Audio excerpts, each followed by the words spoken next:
All right, everybody.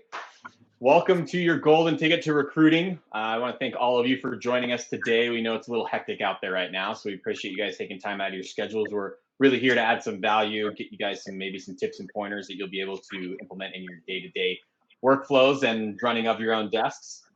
We're excited to host this interactive webinar today with our friends at Aircall, which is a cloud-based phone system that integrates with your most used tools, and Customer, a CRM platform that manages your high support volume effortlessly. My name is Collin. I am the implementations and project manager at JobAdder, which is a global SaaS recruitment platform built for agencies and in-house recruiters. I'm also a recovering recruiter. I was a tech recruiter for 10 years. I consider myself BC before COVID. So it'll be great to kind of hear everyone else's take today on recruiting as it's been during this fun little pandemic.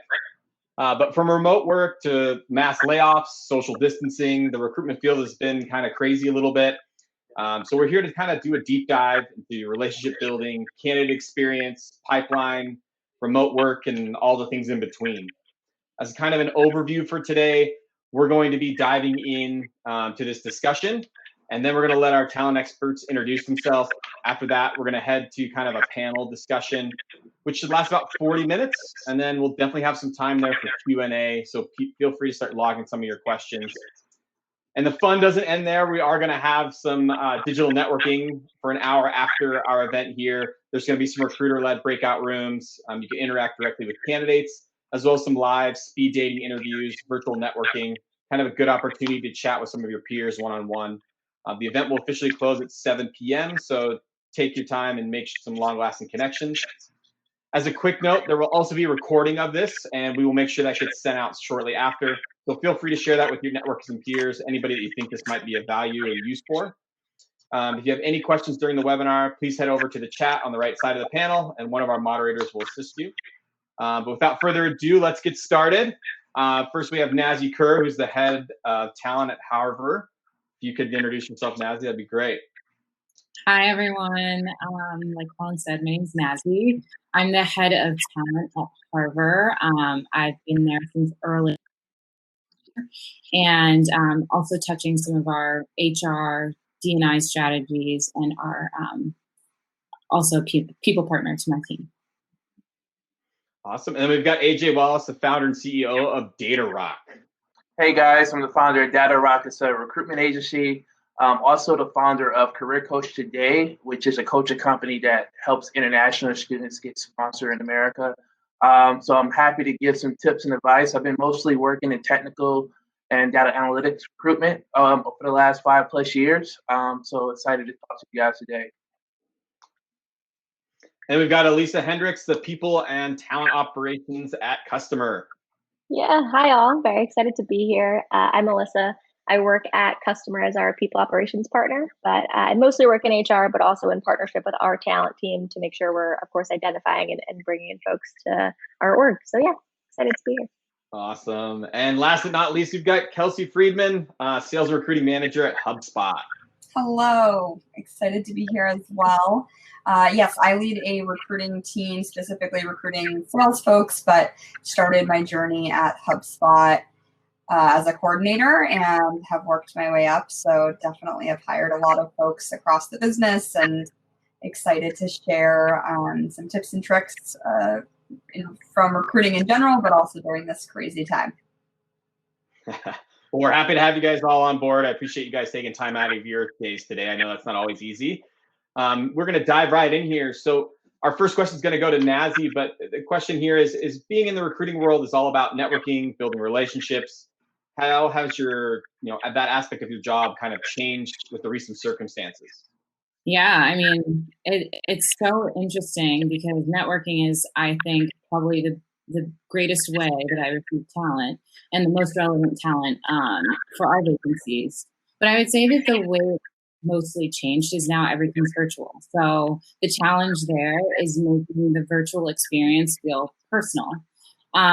So there are different things that I have, incorporated into my practices to kind of make that a little bit more personal. And I think that first starts with our phones. We're always on our phones. We're always texting. There's kind of been this rule that you shouldn't text candidates. But what I found during this time is texting makes the relationship a bit more personal, and allows you to kind of get to know someone a little bit better. So I've definitely been leaning on my phone a little bit more. And then the other side is just creating meetings or any kind of interaction with a candidate, whether that candidate be one that's coming in your pipeline or one that you simply just want to, network with, by using like virtual coffees or, offering them like a free workout class, but just being really creative in the way that you approach networking, and doing something that's going to make you stand out and be different.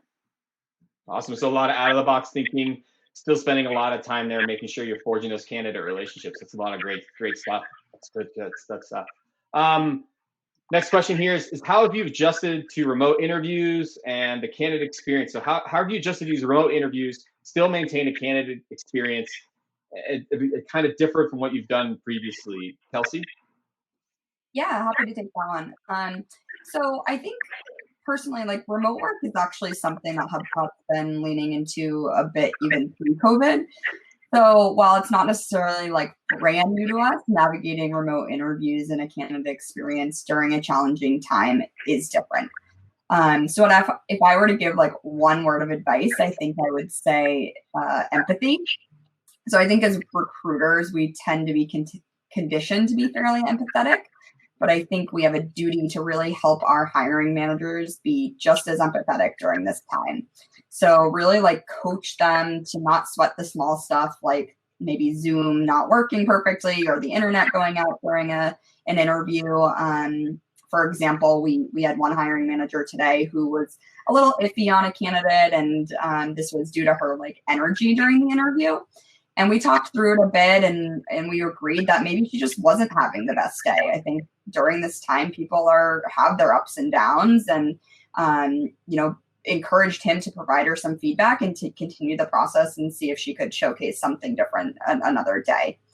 So that's one example. And then I think more tactically speaking, we provide each candidate a prep doc that our employer brand team put together with helpful tips and tricks for interviewing remotely. So this goes out to every single candidate that goes through our interview process, and includes anything from like finding a quiet space to like, practicing beforehand.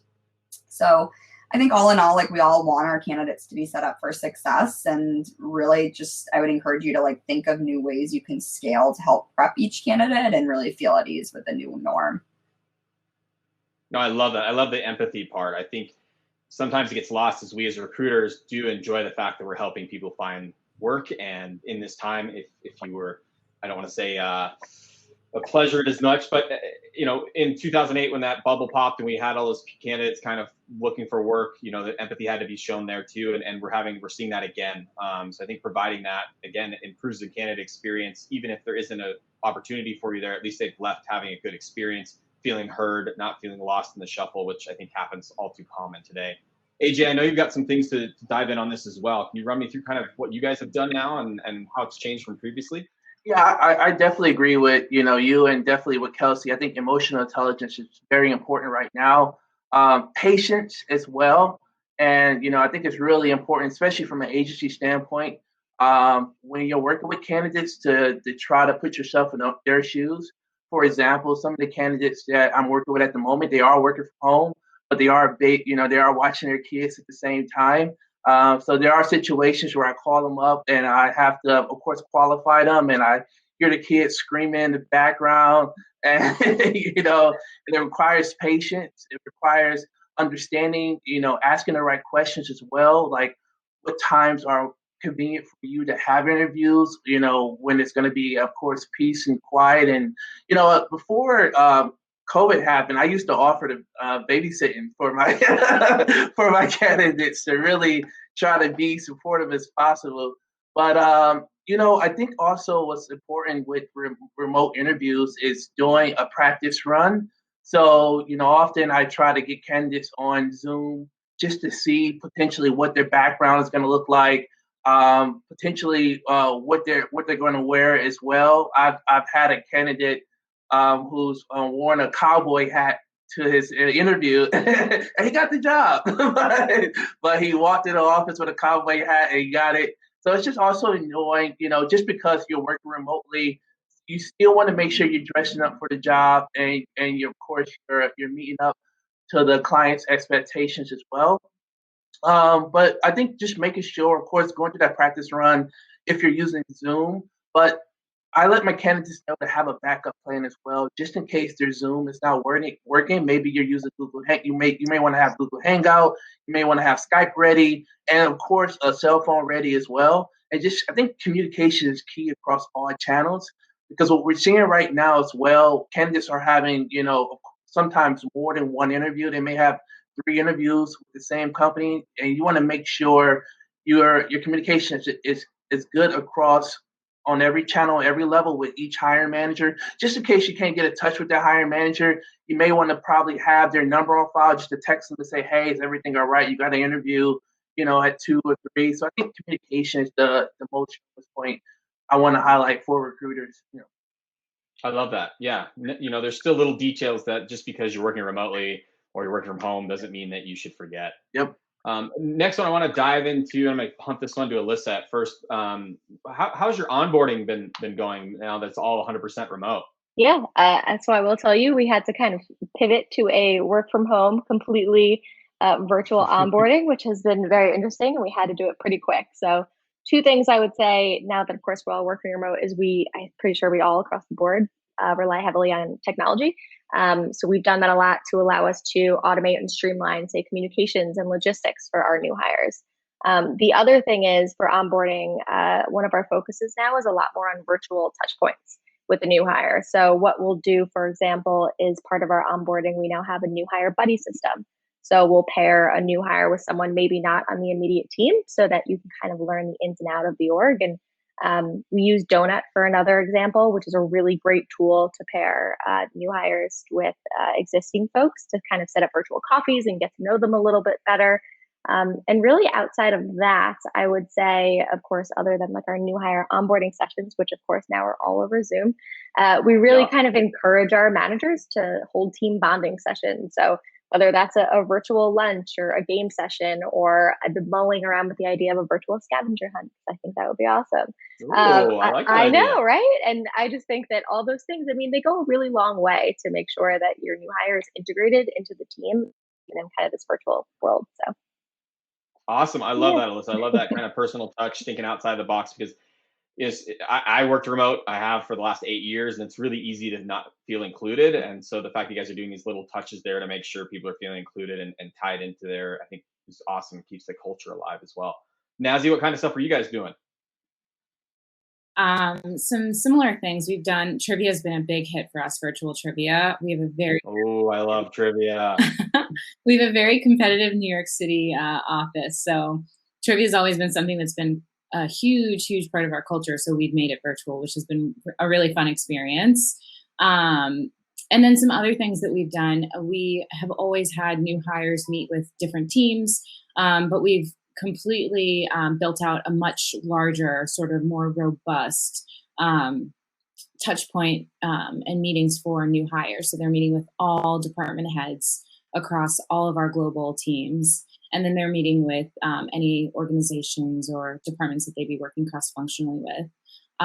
Typically for the first week or two, myself and my counterpart in Amsterdam, who sits on our HR team there, will be in those meetings just to facilitate, the first 5 minutes of introduction, and then we kind of let them fly. And we found that that's been really fruitful for easing into a conversation, with a leader, someone of the senior leadership team, or, a department head, if a new hire may be a little bit intimidated to that conversation. So we found that to be super, super helpful. We actually have 2 people I love that. Monday, so we're excited. Okay.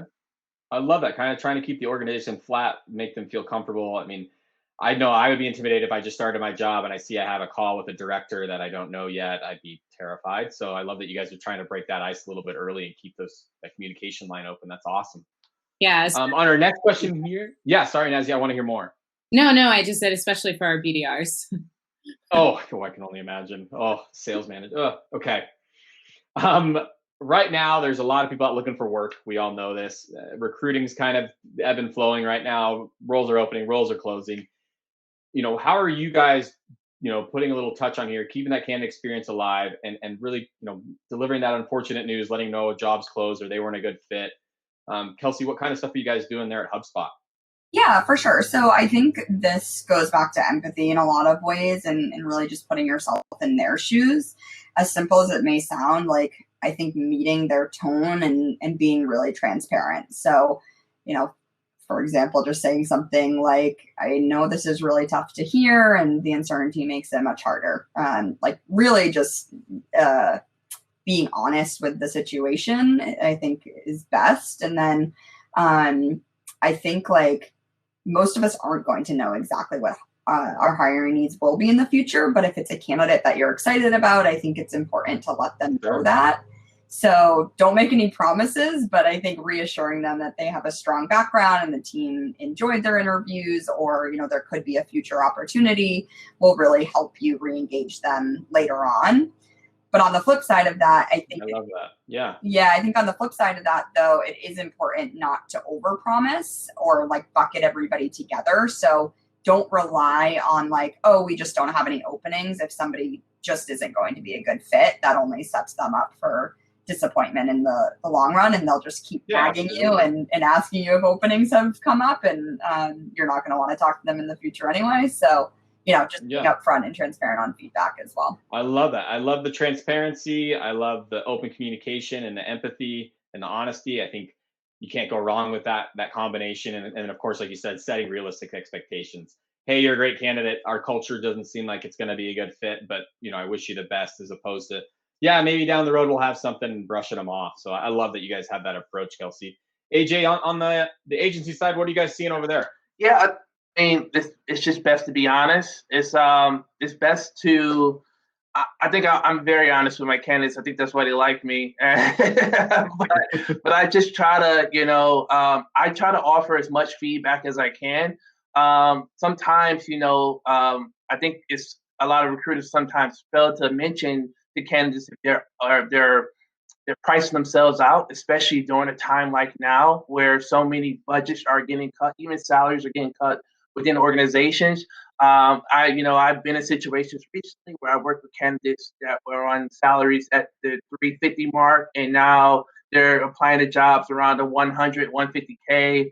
And it's like, well, it's like, what do you do in situations like this? Because a lot of people, of course, pride can hold a lot of people back from lowering their salary expectations, but it's also, it's like it's a recession right now. So it's like, what do you do? Do you adapt or do you keep making excuses? So I think it's just being honest. Also with some candidates, it's a lot of I think giving a lot of resume feedback as well. If they are open to taking it, sometimes apply to jobs and you're seeing 5 or 6 different job titles, and you kind of want to say, hey, you want to show some type of consistency at the moment, especially being that the market is just so competitive right now.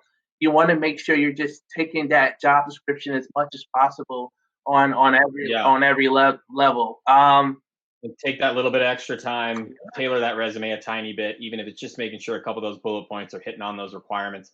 I know as recruiters, what do we last on a resume? 3 to 7 seconds. I think it works. So if I'm not seeing those quick things hit, I'm out of there. So if you have too much white noise, if what you've got to bring to this position isn't up front and center for me, then I'm probably moving on. I got about another 100 resumes to sift through today. Well, it's just, I love that, AJ. Yeah, and it's just also preparing them for we as agency recruiters, we call it HR, talent acquisition. We call them the gatekeepers. So it's like your resume is going to go to the gatekeeper first, and it's a strong possibility that TA or HR professional may be new to their job, so they may not. If you don't put, you're looking for example, a front end developer, and you put, you may put front end or software tester or something like that, different title that doesn't match the title, that person may not know the difference. If you're, so you got to just prepare for all outcomes when you're sending your resume out there. Yeah, I agree. I know when I was recruiting too, if they had acronyms all over their resume and I didn't always know what those were, because I can't do that job. That's why I'm looking for someone to do it. So you've always got to make that resume at least a few times in there for those of us, those laymen of us that are going to be looking at it first before it ever gets to the hiring manager who's going to be able to decipher that code. Exactly. I love that, AJ. Great advice. Thank you. Next one here is what characteristics or competencies need special focus when hiring for remote positions? So what kind of things are you guys looking for on that soft skills side that you think is going to make someone successful working remotely? Alyssa? Yeah, so this has been really interesting for us at Customer. I mean, we've opened up a lot of our roles to being remote positions, as I'm sure some of you or many of you have or are thinking about doing. So we assess all of our candidates when they come in basically on core competencies that kind of derive from our values, and ones that, especially now that we're all remote, so our current employees, possibly future employees, that we're really focused on are really one, communication, and the other two more in terms of accountability and really drive. As a startup, especially in a remote world, I think that we're looking to bring individuals in that really take pride in their work and they have no problem jumping in and asking questions. And, we're not in a world anymore where you can kind of poke your manager next to you and say like, hey, can you remind me again, like, what are the steps that I should take in order to start this project? So really kind of targeting those questions to hear specifics from their past on how they're taking initiative has been very important for us as we're kind of all in this remote world. So I have one question for you to follow up on that. So what type of barriers are you guys removing so that a new employee then feels comfortable reaching out? Because I know sometimes people feel a little shy or bashful. I don't want to ask a stupid question. So what kind of stuff are you guys doing to kind of remove some of those barriers? Yeah, for sure. I mean, we heavily use Slack. For us, it's just Slack is kind of a lot of our culture. We make sure we have a lot of team channels. So it's not like, hey, can I call you? Can I just drop this here and there? Like I said earlier, we do have that new crew buddy program. So the reason for that is also to set up that relationship where it might be a silly question like, hey, like what is kind of your feelings on me joining this meeting? Like who goes to this trivia? Is this for everybody? Does that camera have to be on? So those kind of like little things that maybe you wouldn't want to ask right away. But we try to form those relationships earlier on so that you feel comfortable just coming out and asking those. Awesome. I love that. I love that you guys are doing the value alignment. I think that's huge, making sure that they fit with the culture, and then you'll just see them succeed from there. Kelsey, what kind of stuff are you guys doing down at HubSpot? Yeah, for sure. So a little bit different of a take here. I think we also run a similar interview process where we have core competencies that we test for within every interview process. So we actually really don't test differently for remote workers, which is interesting. Like, I think we find that creates a bit of a bias or an ideal that someone who's in the office can perform better than somebody that's out of the office. So I think we really look to adjust our internal resources and trainings to be remote friendly and not vice versa. So, it's up to us to provide the coaching and training needed. And I think it's important that all candidates you test the same and for the same attributes and set anybody up for success, either whether they're in the office or not. So I think, we test for the attributes, as Alyssa mentioned, like that will help us determine if somebody can be successful in the role. And then it's up to us to make sure they have the resources to be successful wherever they are. Awesome. I love that. It's going to be back to both of you again, but my next question is how are you maintaining kind of team culture in this remote environment? I'm going to throw it back to you, Kelsey. For sure. I think similar to a few things that have already been said, but like just trying to do anything that you would do normally in the office, just virtually. So we utilize Slack channels. We, greet each other every morning, just as we would in our Slack groups. We have team lunches. We have like paint nights virtually. And then I think it's important to lean on your team as well. So, if you're a manager, for instance, don't always be the one answering people on your team's questions. Really encourage them to go to each other. So I think that'll make for a more inclusive environment. Sure, and it allows the forming of relationships. I mean, that's awesome. Now, Alyssa, I know you mentioned this a few times, but run me through some ways you guys are keeping, your guys' values aligned and your culture going with everyone kind of shifting to this remote side. Yeah, for sure. And I think for us, we realized pretty quickly that maybe Zoom happy hours aren't always the way to kind of keep people engaged and maintaining culture. So for us, the first thing was more communication, I guess you could say, as a company. So where we in the past held maybe one town hall a month, we've actually transitioned that to twice a month. Reason being, we want to make sure that we're providing kind of more frequent updates. We want to make sure we're being transparent and that everyone's kind of coming together as a whole. The other that I'll say, which I guess I've said prior, is that we do rely heavily on Slack.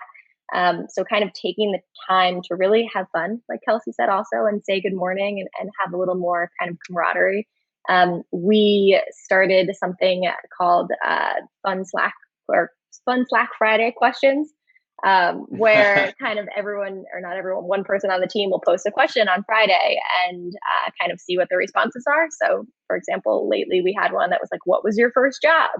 And it's really nice to kind of connect people and see, where they were prior and kind of what they can kind of piggyback off of that. And we also found out that we had 3 people that work at Blockbuster in the past, which is just really cool. We wouldn't have known that if it wasn't for that question.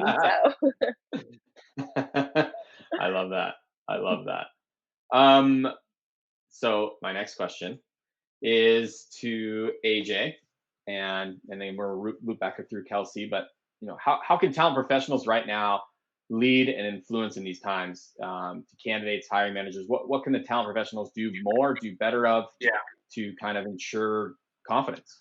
I think for me, from an agency standpoint, I think just delivering more content, more information to your candidates at this stage. Communication is key. Also, from an agency standpoint, when it comes to influencing as a hiring manager, I think right now it's very important to be empathetic with your team, to understand what motivates them, what pushes them.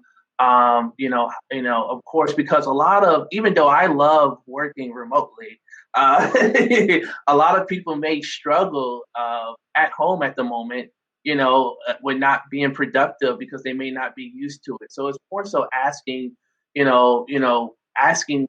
how are you doing at home? What can I do more to help you be more productive? How can I inspire you to love your job a little bit, or be more happy and positive while you're working from home? Because it's hard to separate, the both between, being at home and your home office, especially if your home office is right at your kitchen counter, like some people. It could be a lot of distractions. So I think it's, these are ways more so from an agency standpoint. I also just think, great ways to influence more of your team workers is to understand what they're passionate about.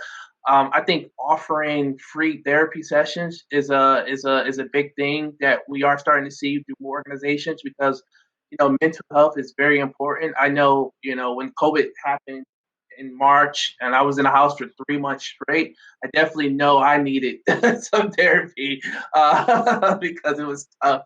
But there's a lot of ways I think you can be creative and inspire and influence so many people in so many ways. But if some of your team members are passionate about music, maybe you're sending them a Jay-Z and Pharrell album that just came out. Maybe just small things, care package. So there's a lot of ways that you can definitely influence and inspire from that standpoint. AJ, you're inspiring me right now by your cocktail bar that's behind you. So I want you to know, even subconsciously, you've got me inspired and led in the right direction. Amazon. Kelsey, what kind of things are you doing that can help lead that kind of industry there? Yeah, for sure. I agree with a lot of what AJ said, and I think sort of back to my original response, like we're people and naturally a bit more empathetic, and I think challenging hiring managers and business leaders to be the same is really important. And then I think along with that, we have a great opportunity, I think, to just be understanding to the people around us and our teammates and provide resources, point them in the right direction of anything that your company is doing, but then, outside of the company as well. And letting people take their space, like as simple as that. Like, I think there's a lot going on in the world right now, even outside of COVID. And, it's taking a toll on a lot of us. And I think just being a voice and just saying like, I'm here for whatever you need. And that might be really different than somebody else. So recognizing that everybody's handling things differently. Perfect. And especially that you're internal, right? Like what some people I think fail to forget, especially for those in-house TAs, is that you are that first point of contact. You're that first relationship they formed. And they might be more comfortable reaching out to you or keeping in contact with you. And I think you're right. I think you kind of do need to carry that torch a little bit internally and making sure that you're still keeping in touch with that candidate after they've been hired, after they're an employee, just because they're kind of in this foreign environment now. Things are a little bit more remote. They feel a little bit detached, but at least with you, they've spent probably a ton of time with you, more so than their coworkers at this point. And just making sure you're checking in. Maybe they feel a little more comfortable talking to you. I love that. I think that's great. Yeah, and I think there's even like, there's events going on in the world that are really heartbreaking and influential. And I think, I've even reached out to candidates and just said like, today was a really big day. And if you don't want to interview today, like I totally understand. And just, recognizing that there's a lot going on. I love that. It's empathy. Just this kind of nice little baseline that we're running with. I love it. Our next question here is for you, Nazy. You've been too quiet for too long. How has your role changed now that this industry slowed down, and how, what exactly has that change been, and then how have you pivoted? Yeah, so to piggyback actually off of what Kelsey just said, there was a huge opportunity, obviously, when COVID happened, for me to kind of sink my teeth into other parts of the organization. And I had previously touched HR a little bit and employee relations, but with like all the social movements going on, it really opened the door for a conversation internally for diversity and inclusion, what we want that to mean. And obviously understanding that when a candidate comes into Harbor, I'm their first touch point, but I'm also really invested, because we are a smaller startup organization, in the growth of our organization and people's journeys and what that looks like. So that kind of led to other natural conversations that just became something a little bit bigger, which right now is kind of like all over the place. We don't know if it's HR, we don't know if it's employee relations, but it's more just people operations and making sure our employees not only are feeling happy, comfortable in this new reality, but also are feeling heard, right? And are feeling like if they're having a day that they just can't sit at their desk and focus, or sit, on their couch and focus, that we're totally open to that. They can come chat with me about that.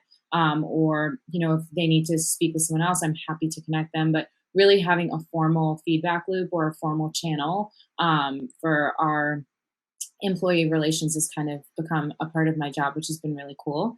I've also, Harbor is a recruit. I love that. Yeah, thank you. It's been a really, really special time for us, actually.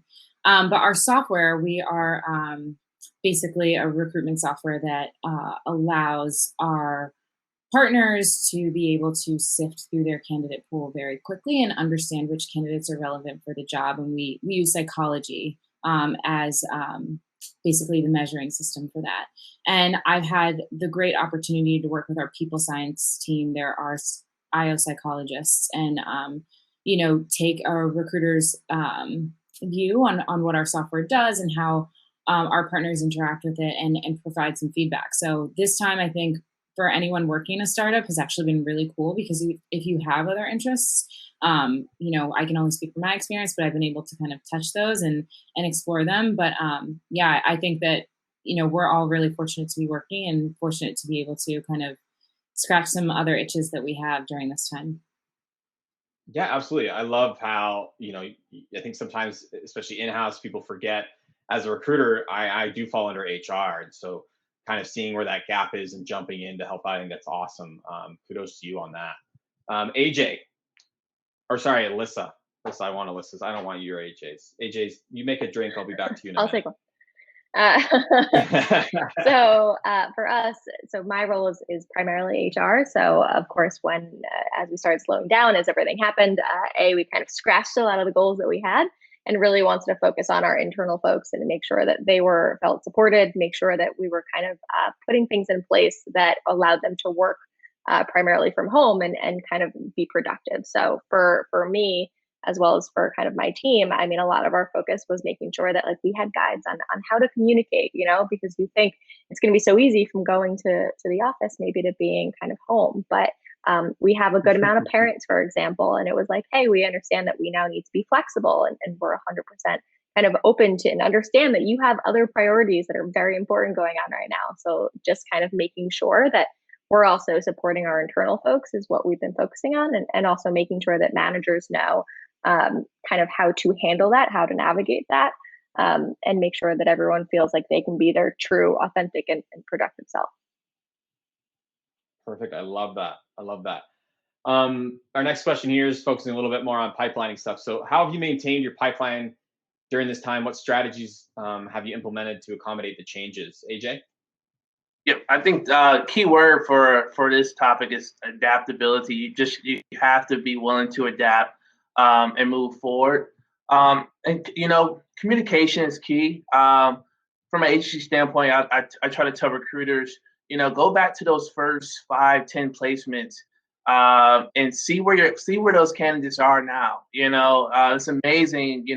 Those junior software engineers that I placed, a couple years back, they're now seniors, they're managers, they're leading teams, they're tech leads, and they remember you, especially if you had a great impact throughout their interview process.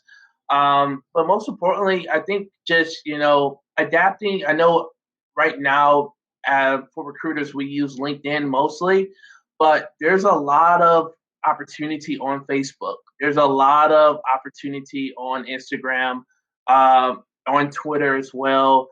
So stepping outside of that LinkedIn circle to be creative. Of course, you can build that pipeline more. Just reaching out as well. Just having conversations. Just not always. I know in from the agency standpoint, we have this ABC, always be closing mentality. But it's okay to just say, hey, how are you doing? Just seeing how are things going, what's going on in your organization, what's changing. It's good to just start having those discussions. Of course, that coming back to that empathy. It's not always about just trying to make a sale, but hey, just really checking in to see how you're doing, and potentially building that pipeline in the next 3 to 6 months. Most importantly, I think from an agency standpoint as well, what we are seeing with a lot of recruiters, this is from an agency standpoint, and I'm telling you, all recruiters who are listening, do not lower your fees. The recession is it's not going to be forever, most importantly. But, but try to adapt and see how you can still add value to that organization. You still want to continue to build a relationship with those clients. Even if clients are telling you jobs are on freeze at the moment, or we're not able to meet you at your fee or your rates right now, you can do one-offs. You can do contract opportunities. There's a lot of ways you can be of value, and of course you can you could just refer as well, especially just to show, hey, you've been really good to me over the last few years. I just want to refer a candidate over to you. I'm not looking for anything in return. And you'll be surprised what that can do for you, 6, 12 months down the line, when so many jobs start coming in for that organization. They were things like that. Absolutely. I appreciate the Glengarry Glen Ross ABC reference. That was wonderful. I agree with you. I think right now too, there's a little bit extra time in our day sometimes as recruiters if we don't have a full rec load, and it's a great time to be building relationships with candidates and clients alike. We've got that little bit extra time, spend it on the phone. If you're calling not to sell something, they know that. Maybe they're going to open up a little bit more. Maybe you're going to solidify these relationships. So going forward, you're actually going to see a little bit more fruit there. I love that. Nazy, what kind of stuff for you guys? Yeah, I would say the internal referral program is booming. So that's always awesome. It's good to have people in your organization, pull people in. And also I would say, we are in situations where in our market, we may know people who are in the same industry. So we've definitely had some really great referrals at the more experienced end of the market and the junior end of the market. I have kind of steered a bit clear of LinkedIn as of now because things are so saturated and at times can be a bit challenging. But Yeah. say right now, more than ever, alumni networks have been an unbelievable source for Harvard, both at the junior and in senior end of the market. I played a sport in college, so I have been fortunate enough to be able to call my coach and see if there are any junior candidates that are interested in interviewing. And similarly, I've had old teammates or, people that I know within my alumni network that have been interested in either interviewing or referring people that they know into some of the vacancies that we've had. So I would definitely say be creative because there are a lot of ways to get in touch with some candidates that are really hungry to start something new right now. I love that. Instead of walking out the front door and down the street to find somebody, why don't you look in your backyard and see some of those networks you might already be a part of and start playing a little more active role. Yeah. I think that's great. Let's see, we've got one more. What steps are being taken to ensure someone feels like they're part of the team? How has that process changed and how are you treating people involved? Kelsey, what kind of things are you guys doing there? Yeah, for sure. I think it all starts with like psychological safety and ensuring that team members in team meetings aren't always like you presenting. So like we, for example, have a different team member switch off running team meetings. And I think that really allows for everyone to have a voice and hear each other's ideas. And we also share like roses and thorns of the week or day. So it really just helps understand what your team is going through and how you can band together to help each other. So yeah, I think just leaning on your teammates and encouraging them to go to each other and also getting a good understanding of what's going on with the whole team. Perfect. Nazy? Yeah, I mean, I've spoken a lot about, some of these coffees and sometimes we do a virtual workout, which is kind of funny. But I think it's just really pulling people in at every level, at every moment that you can.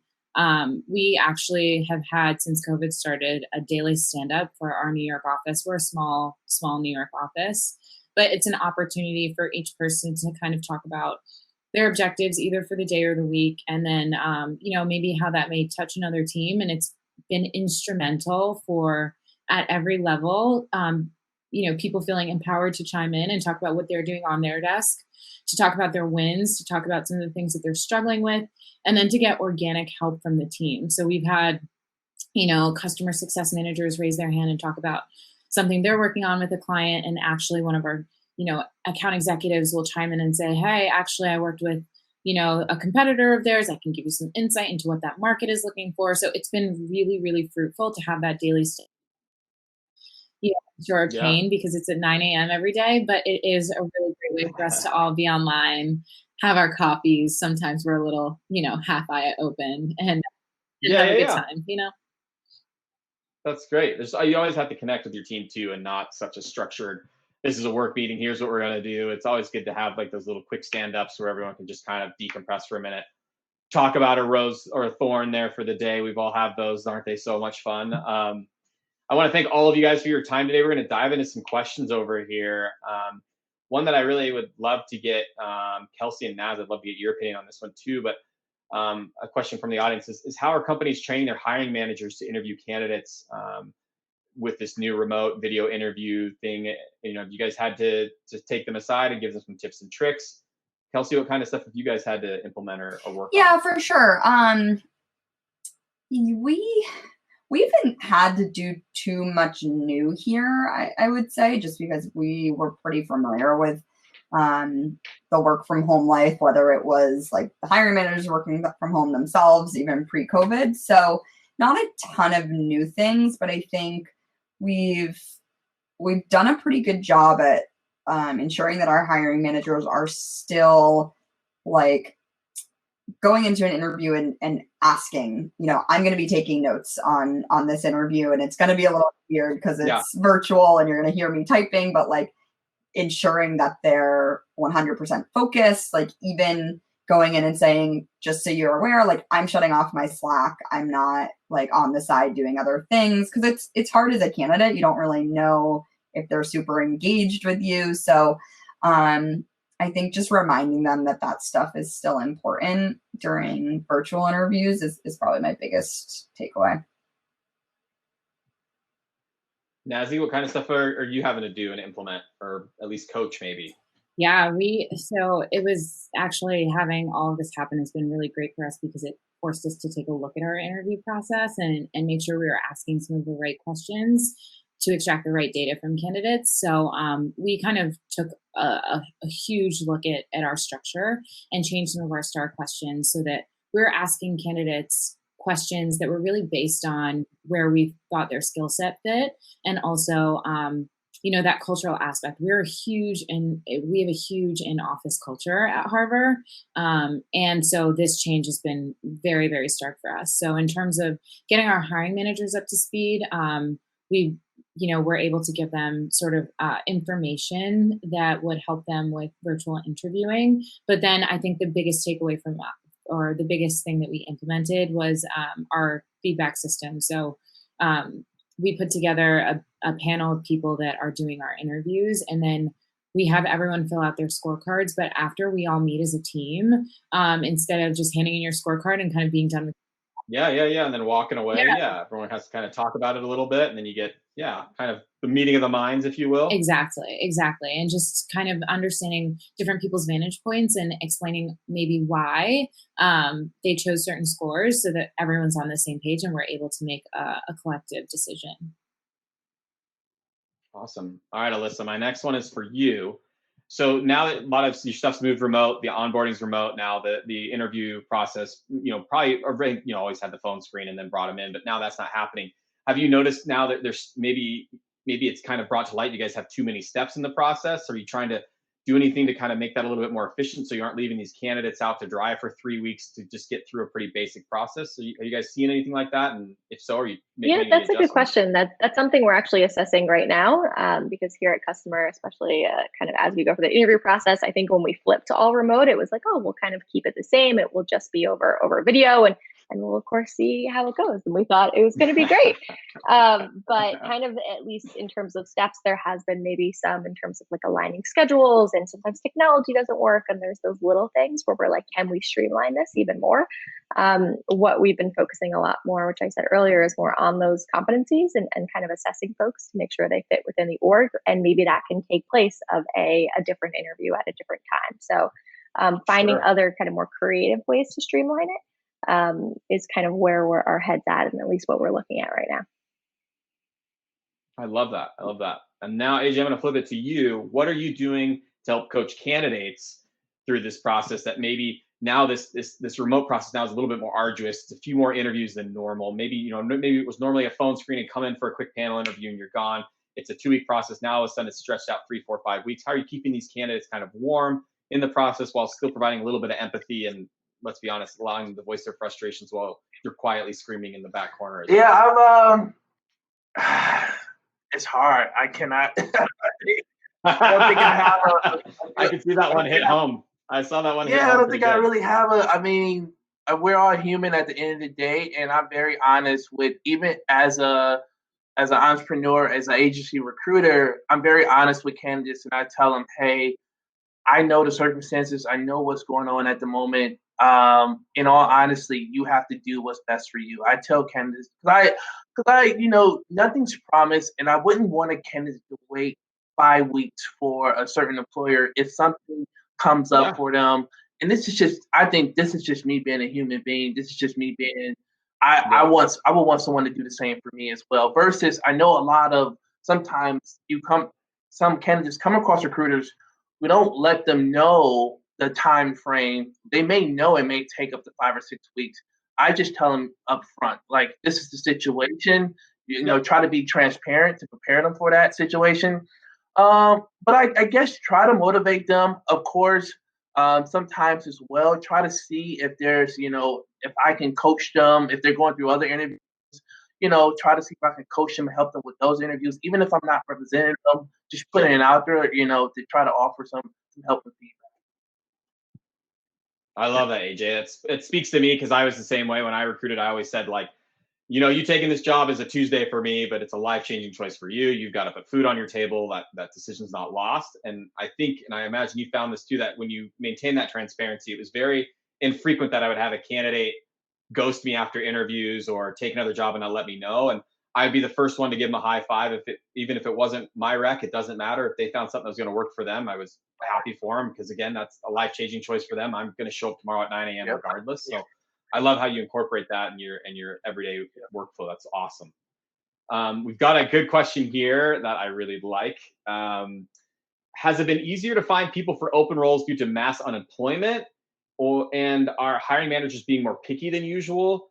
Kind of what are you finding there on that, Kelsey? Yeah, so I just responded in the chat actually as well, but I think unfortunately yes.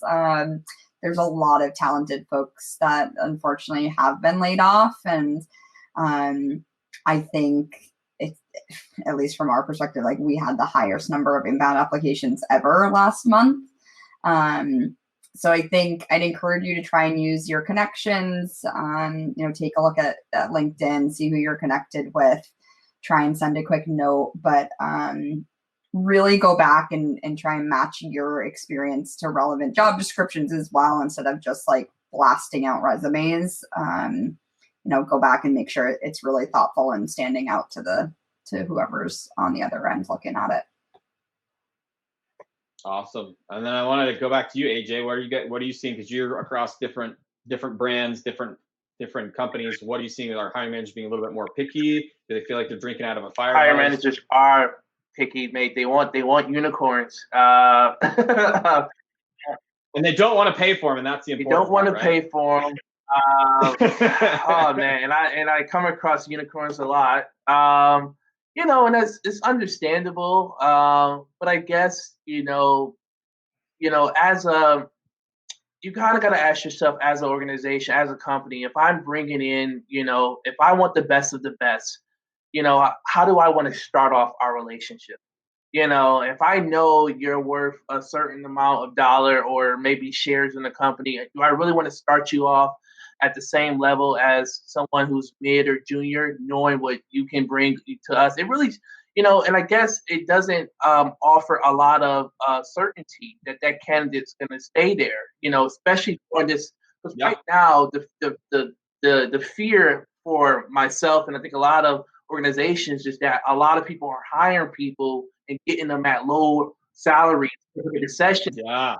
I saw the same thing in 2008. Way overqualified people were taking the job and then taking the money. But what the hiring managers aren't looking ahead for is that person's already got their foot out the door. And the second another opportunity comes, they're gone so fast. Where if you would have taken that junior guy that I really liked, you could have molded him. He would have stuck with you for 5 years. I'm predicting 2021, we're going to see a high turnover at a lot of companies because things are going to start going back up. I think that's what's going to happen, sadly. Yeah. I've got this one. This one's for you, Naz. How do you ensure your hiring team doesn't make any snap judgments? Because now there is a video. They're looking behind people. They're paying attention to what they're wearing. Maybe they hear a dog in the background. What are you doing to kind of coach hiring managers to make sure they're not making any snap judgments on people because of the current situation? Yeah, I know that most teams are using scorecards for candidate evaluation, and I couldn't encourage it more, because it really does force hiring managers and anyone else on that hiring panel to evaluate the exact same skill set across each candidate. And that does not include your background or any distractions in the background when the candidate's interviewing. But we also have the conversation internally that, I think Kelsey brought up earlier, just being forgiving, being empathetic to everyone's situation. I've been on calls with candidates who have a baby screaming in the other room. And I've said, hey, we can reschedule this. This is not pressing, do it, take care of family first.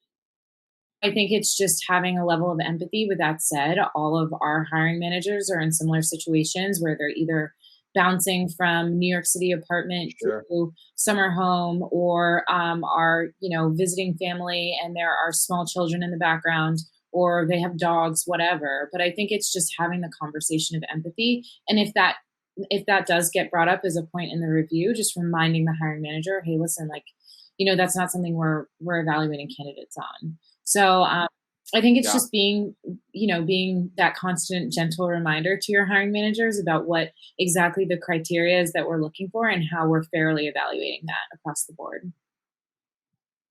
Awesome. I love that. I love the uniformity. I think sometimes if you don't have a process in place for those hiring managers, they can kind of go rogue. And then not only do you have that scorecard that you're making them use, but then you make them all come together and have a chat about it. So that, again, internally keeps them all on the same page too, so they're not getting distracted on things. I love that.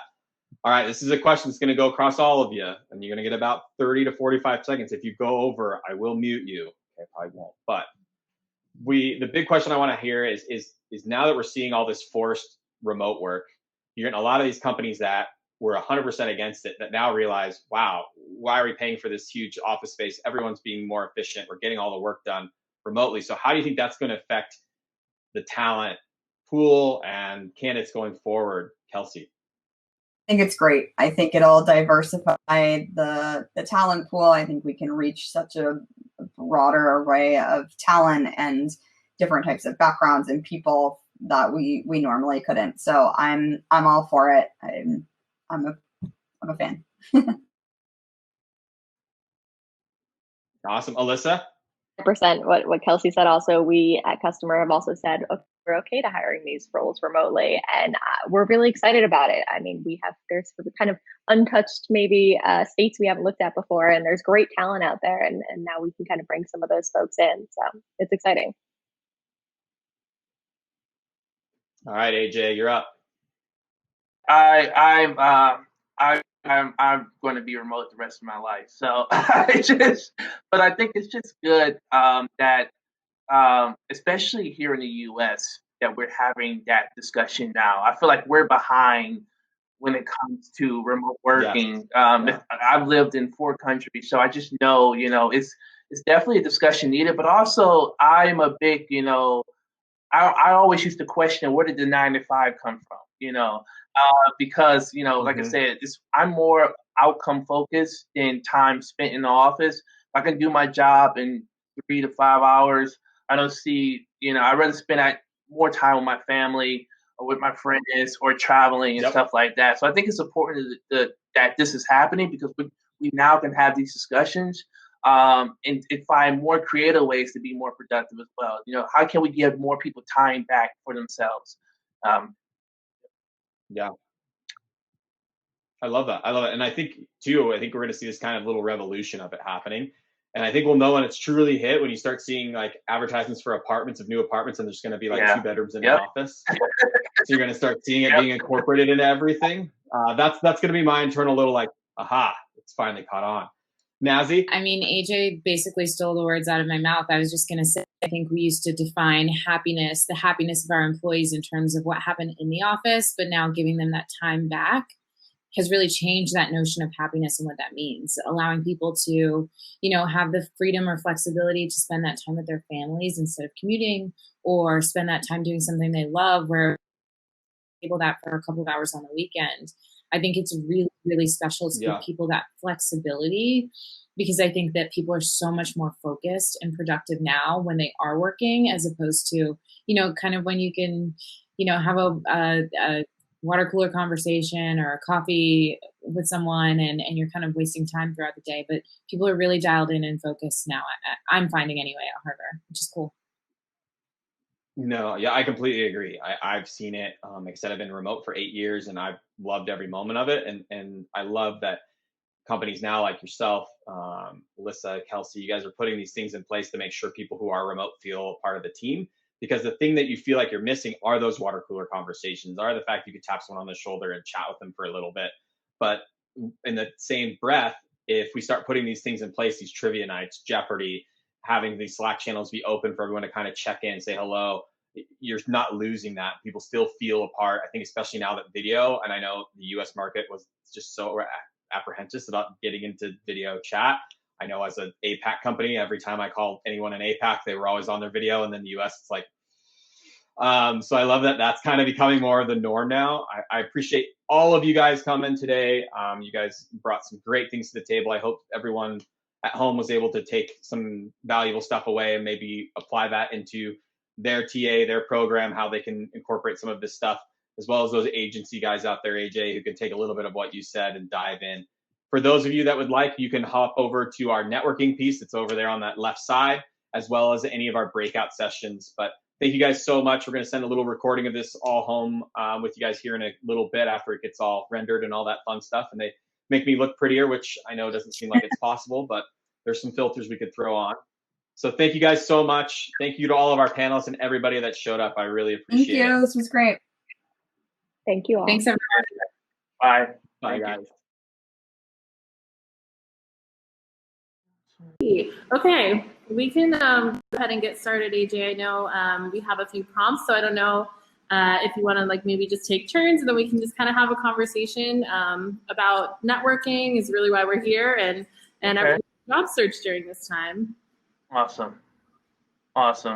Yeah, so I guess like my first thought that I think a lot of people are kind of wondering are some tips and tricks on really how to network remotely. I know we're kind of used to networking in a more physical sense, and sort of how that has changed, and what sort of ways you or you use or you recommend your candidates to really put themselves out there right now. Yeah, I mean, right now, most importantly, I think is a time to get active online, especially if you're working from home. You know, you have a lot of LinkedIn groups that you can search and join, you know, from a range of things. There are business analyst groups, there are software engineer groups, you know, change manager groups. There's a lot of groups you can join on LinkedIn and start building your network. Also, it's a good time to probably look at your alumni network as well. You know, potentially reach out to your old university, or most of your previous universities have alumni LinkedIn groups and alumni Facebook pages as well. But, you know, there's a lot of ways to put yourself out there. You have a Meetup as well, but I believe there's a lot of virtual meetups going on at the moment on Meetup still, where you're able to network with people in your field. But also it's good to network with people out of your field as well, because everyone knows someone. I think it's all about who you know at the end of the day when it comes to networking. But anyway, I mean, be creative as possible. There used to be a entrepreneur section on the dating app called Bumble. So if you go inside Bumble, there was like a entrepreneur, you know, ways that entrepreneurs could connect with each other. So there's always opportunities for you to network, you know, as long as you're open to it. For sure, yeah. I think if I remember correctly, I think it's called Bumble Biz. Yeah, so that's what super easy to just flip the switch and then really kind of put whatever it is that you're looking for out there and connect with different people. Yeah. I think kind of piggybacking off of that too is a lot of people don't realize that there are a lot of Slack workspaces that are actually public that are sort of like a networking unit in and of itself. So even though if you don't have a job, you may not be on your company Slack, obviously, but Slack is still also a great tool to connect with different groups. I know I'm in a Slack group called Ladies Get Paid, which is really just empowering other women to look for jobs. And we share a lot of different resources and events and things like that. So I definitely recommend everybody to kind of do your research and see how many public workspaces you can find and get access to. And that's really something a little bit different outside of LinkedIn to really kind of connect to people. I agree. I definitely agree. Slack, okay. I love that group, Ladies Getting Paid. That's a good name. Yeah, it's awesome. It's got I want to say like almost 10,000 members at this point. So it's really just kind of an ever evolving network, which is great. Okay. Oh, I love it. I love it. I'm looking over here. Is this a question for us or? Yeah, it looks like, so someone said, when doing cold outreach via email or LinkedIn, how many follow-ups would you recommend if the potential connect doesn't respond after the first time? You can go ahead and take a stab at answering that, and then I'll follow up if I think of anything. So this is doing a cold outreach. I'm wondering from a candidate perspective, is what he's saying. Okay, from a candidate perspective. You know, I say 2 to 3 is good. You know, I think 2 to 3 follow-ups is good.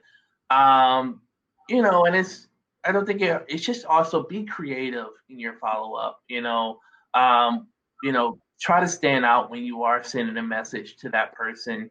Maybe you guys, maybe you went to the same university. Hey, I saw that you went to so-and-so, or maybe you both are fans of the Lions or the Packers, So try to be creative in your outreach when you are, because that you have to think about potentially if you're sending someone a cold email or LinkedIn messages, most likely a lot of people are sending them messages. So what's going to make you stand out is the thing you should ask yourself at the end of the day. I think so personally.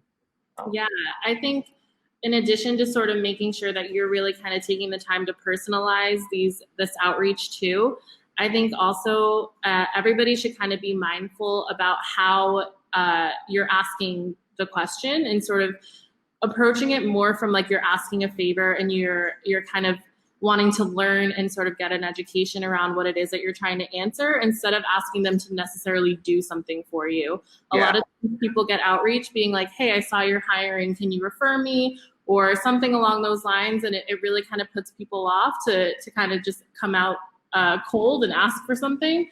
So I think making sure that you're being mindful about your approach and really kind of being a human and just saying like, hey, I need help. I'm trying to understand. I'm trying to learn. What do you recommend? I think that's really important to remember too. I agree.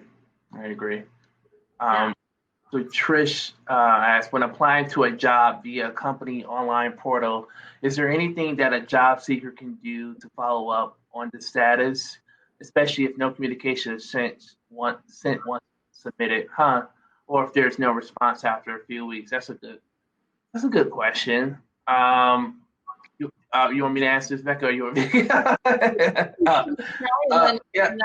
I'll let you know if I get stuck. Okay.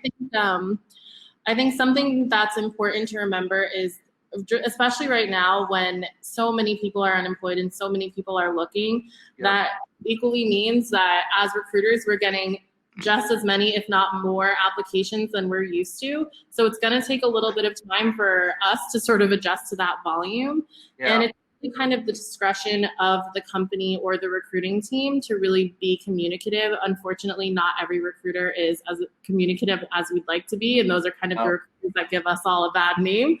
But if you find the right place and you apply, more often than not, you should hear within a week whether or not you're moving forward to at least the first step.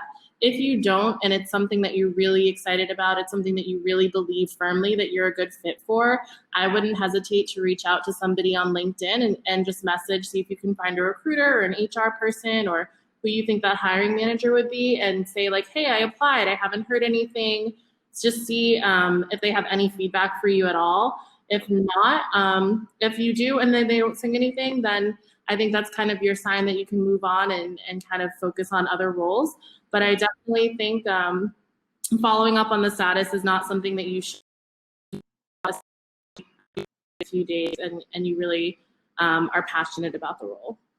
Yeah, that can happen as well. I think I think sometimes when you're applying to roles, there's always some hiring managers put their name in the job description.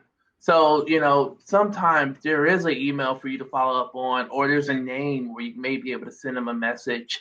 Or sometimes as well, I do recommend, maybe reaching out to someone in the company and just saying, hey, I applied to this awesome job. I see that you work the same role. Hey, do you know what's going on? Could you help me out? And that person maybe, they may help you get your resume to the right person to help speed up the process. You just never know. It just all depends on, what steps you take to get yourself out there and get seen. Yeah, for sure. I definitely believe that. And I think kind of piggybacking off of what you just said and then talking about networking in general, I think as long as you're approaching it as a way of trying to really understand and have a sort of honest approach, like if even before you apply or after, I think don't be shy, don't hesitate. Really, everybody's kind of in this together and no one's gonna think that you're weird or creepy for randomly reaching out. Like we're all on LinkedIn for the same exact reasons. So really don't be shy. I think too, when it comes to trying to find the most relevant person, sometimes it's not as easy, like you said. Sometimes they put it on the job description. Other times you may have to do a little digging. If you can't find who you think the hiring manager would be or an HR person, honestly, just pick anybody, because we talk to everybody at our company and we can always figure out who that person is for you. So really don't be shy. And that's kind of like the most crucial thing that I can recommend right now. I agree. You can't be. Yeah. I think just something overarching, especially right now while we're all remote, is that I think when it comes to job searching right now in this time, there's really one of two ways to kind of get into a company, especially when there is so much competition. The first being, if you're very entry level, you can kind of sneak your way in there at an entry level role where there's not as many barriers to entry. Or you're going to have to figure out somebody who knows somebody who can help pull you in and help move you up in the ranks. I agree. It's just the reality of our situation right now. Yeah, I agree. Because everyone knows somebody. Everybody knows somebody. We got a question from Emma. What is your advice for recent college graduates to stand out in the applicant pool? Okay. As a recent grad, I feel like I'm up against workplace professionals with years of experience who are going for entry-level roles because of the pandemic. That's true. We are seeing that right now. Yeah. I think as a recent graduate, don't be afraid to take a step back. I know that often while we're in graduate school, we're doing internships, and it's pretty, I guess it's more of a norm to do your internships while you're studying and then start working. Of course, straight out of university, graduate and master's. But I'm not against or opposed to interning right after you graduate, even if it's just for a semester, to get your foot in the door, especially if it's like for a company that you really want to work at, or it's really hard to get into, like a Facebook or a Google or something like that, but also, try to set realistic expectations as well. I'm sure, like most recent graduates, we often see apply to the same top tier companies or a lot of big organizations, and they never take a look at the mid to small companies or even the startup companies. I mean, there are a lot of opportunities right now in the startup space and at the mid-level space. And yes, the salary may not meet your expectations, but when you're a recent graduate, you really shouldn't care about money because it's competitive, and you just want to get your foot in the door. I think that's the most important thing from my perspective. I think as long as you have that hunger and drive, the outcomes that you want for your future are going to come. It's just a matter of what you put in. What you put in is what you're going to get out at the end of the day. I think so, more or less. Yeah, I think too, and this is kind of advice that if I could go back in time and give to my own recent graduate self, would really be to stop trying to be so picky based on what you think the right role is for you, especially if this is your first job. Like, you may not even know, and within 5 years, your career could be a completely different trajectory. So really stay open-minded, really kind of feel free to try anything out that you feel like could get you to something else.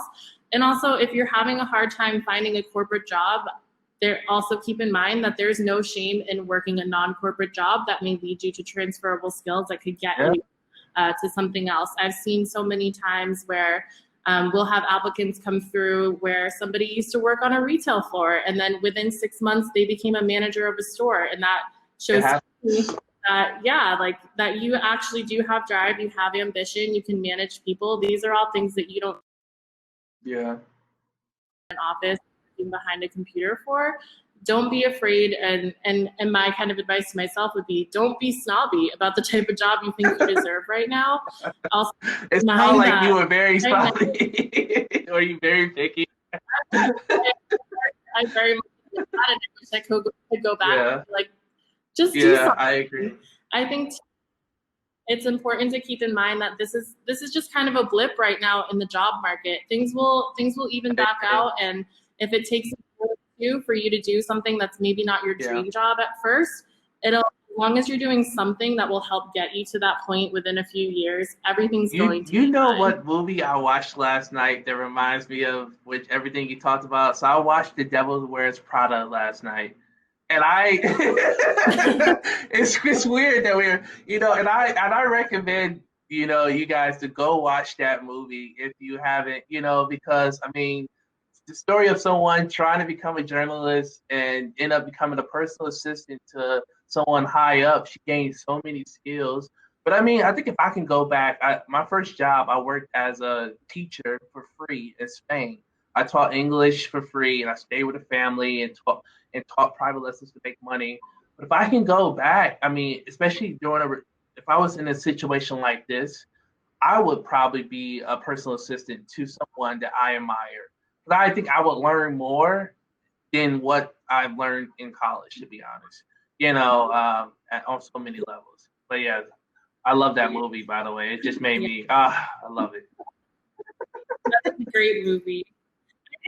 Too, another thing I think about too when it comes to recent college grads, and this might be a hot take, but I think that there's no shame in sort of asking your parents for help, maybe not money, but if your parents are employed, they probably know people who are also employed who could probably get you into an entry-level role. So if you don't have a lot of network connections as far as business or job connections, somebody in your family does. So don't be shy sort of using as many people as you know.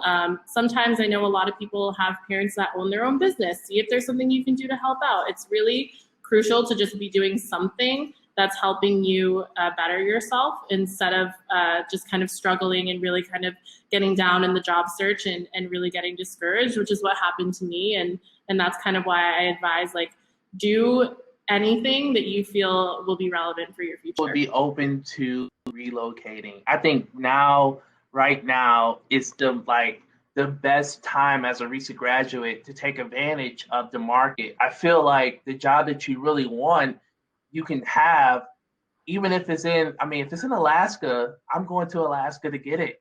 And I mean, I hate the snow, but the opportunity is there. You know what I mean? And, if you have to go to the Midwest because everyone's always going to California, there's a lot of opportunities in Ohio, Detroit, Chicago, versus everyone trying to work in New York and California and the major hot spots. But I think just be open to relocating as well. I think the economy is really cheap right now. Apartments have lowered their rent. And there's a lot of opportunities if you're looking in states that probably most graduates are not attracted to. I promise you, you'll find them. Yep, for sure. I think when it comes to job search too, AJ, maybe you have some insight into this. Do you think from a candidate perspective that there is such a thing as over applying right now? Over applying. Yeah, I guess you don't want to spread yourself too thin. And when you do spread yourself too thin, you're like, I had one friend who had 20 or 30 recruiters from agencies giving them a call every day. And I was just like, whoa. And, you kind of want to narrow it down to maybe 3-4 good jobs and just communicate with those companies and those recruiters at what stages you're in. Someone just asked, does it look bad to apply to more than one role at the same company at the same time? Yes, we do. My dog is visiting here. I didn't even see the pup. Okay. Down here. He'll probably pop back up in a minute. Yeah, I think I don't think it's bad as long as it's no more than 3 or 4 roles. I don't think it's bad if you apply for one job and then you say, oh, this one just popped up, or I actually feel more qualified for this position. I don't think there's anything wrong with that, not at all. Especially because it's a strong possibility there could be 2 different talent acquisition people working on those roles. So one role you apply to, the other talent acquisition person most likely probably wouldn't even know about it because they're working, depending on if it's in the same field or the same space as well. So I think go for it. Just not 5 different roles. You know, you don't want to be up there Yep. shooting for every position. You know, I was gonna say, I think, Trish, what's important to really remember is that you're applying to roles that are relevant to you. So this is especially more applicable if you're entry level. Like if you're a marketing coordinator, that means you could also probably be considered for like a coordinator role or a promotions coordinator role, like types of things that are transferable. Yeah. But if you're further along in your career and you're solidly a product manager, don't apply to be a software engineer. Don't apply to be an account executive on the sales team. It really just look to the recruiting team that you kind of don't know what you want to do, and that sends the opposite message that you're trying to send, Right. which is really that you're just interested in the company and you just want to be there. So I think as long as you have experience that is logically transferable across the different roles that you're applying to, like AJ said, definitely no need to hesitate. I think that's a good thing, and it does send the message that you want to send. I would just be cautious about spreading yourself across too many verticals if it doesn't really apply to you. I agree. So when transitioning into a new industry, someone asks, if you don't have the professional experience for what's recommendations on how to market yourself in that new industry. So is this person asking if they get the job, how to sell yourself to a company if you're applying to a job in that field? Yeah, I think I'm interpreting that as like if you're trying to make a career transition, how you sort of let the recruiters know that you're sort of in the process of transitioning. Okay. And if that's how I'm interpreting it, then what I would say is making sure that your cover letter and your resume really reflect that you're in a transition period. What I like to recommend is on your resume at the very top, like under your name, under your email, a mission statement that says like, this is my experience and this is what I'm looking for. It really makes it super, super clear to recruiters, especially because I'm sure many of you know the number of applicants that we get is insane. And we're also basically timed on how long it takes us to fill these roles. So the top third of your resume is really the most crucial. So if you're in a situation where you're trying to transition your career, really put that front and center. And make sure that your experience, not necessarily professionally since you're transitioning, but maybe any courses that you took, any personal projects that you did, anything that feels relevant to your transition, really put that front and center in both your resume and your cover letter. Right. I would also say, don't be afraid to adapt your titles to the role. And also, most importantly, I guess, if you're trying to transition, I strongly advise you to show, some level of, desire for that role. So maybe you're taking some certificate courses, maybe if it's like a Salesforce role and you take, your Salesforce certificate 1 and 2, and, you want to put that on your resume, of course. Maybe you're using and I'm just using this as an example, but maybe in your current role, you're using the product, maybe it's a completely different job, but you're using that product. I would probably highlight that even more in your responsibilities and achievements in your resume for sure, to make yourself stand out, or at least to show that initiative. And most importantly, if you are trying to make a transition, I would be shooting for junior roles. Don't go We see this all the time in tech. If you're somebody who is coming from non-tech, you went to a boot camp, now you're a pro at React, you're ready to start like coding on the front end. Yeah. It's going to be very difficult for you to come in and get a software engineer role right off the bat. So really be open-minded about different types of roles. That could be something like an implementations engineer or something like a solutions engineer. There's always different things that are more entry level. Just keep open-minded and really kind of keep honing on your skills, keep doing side projects, keep up your GitHub, all those things.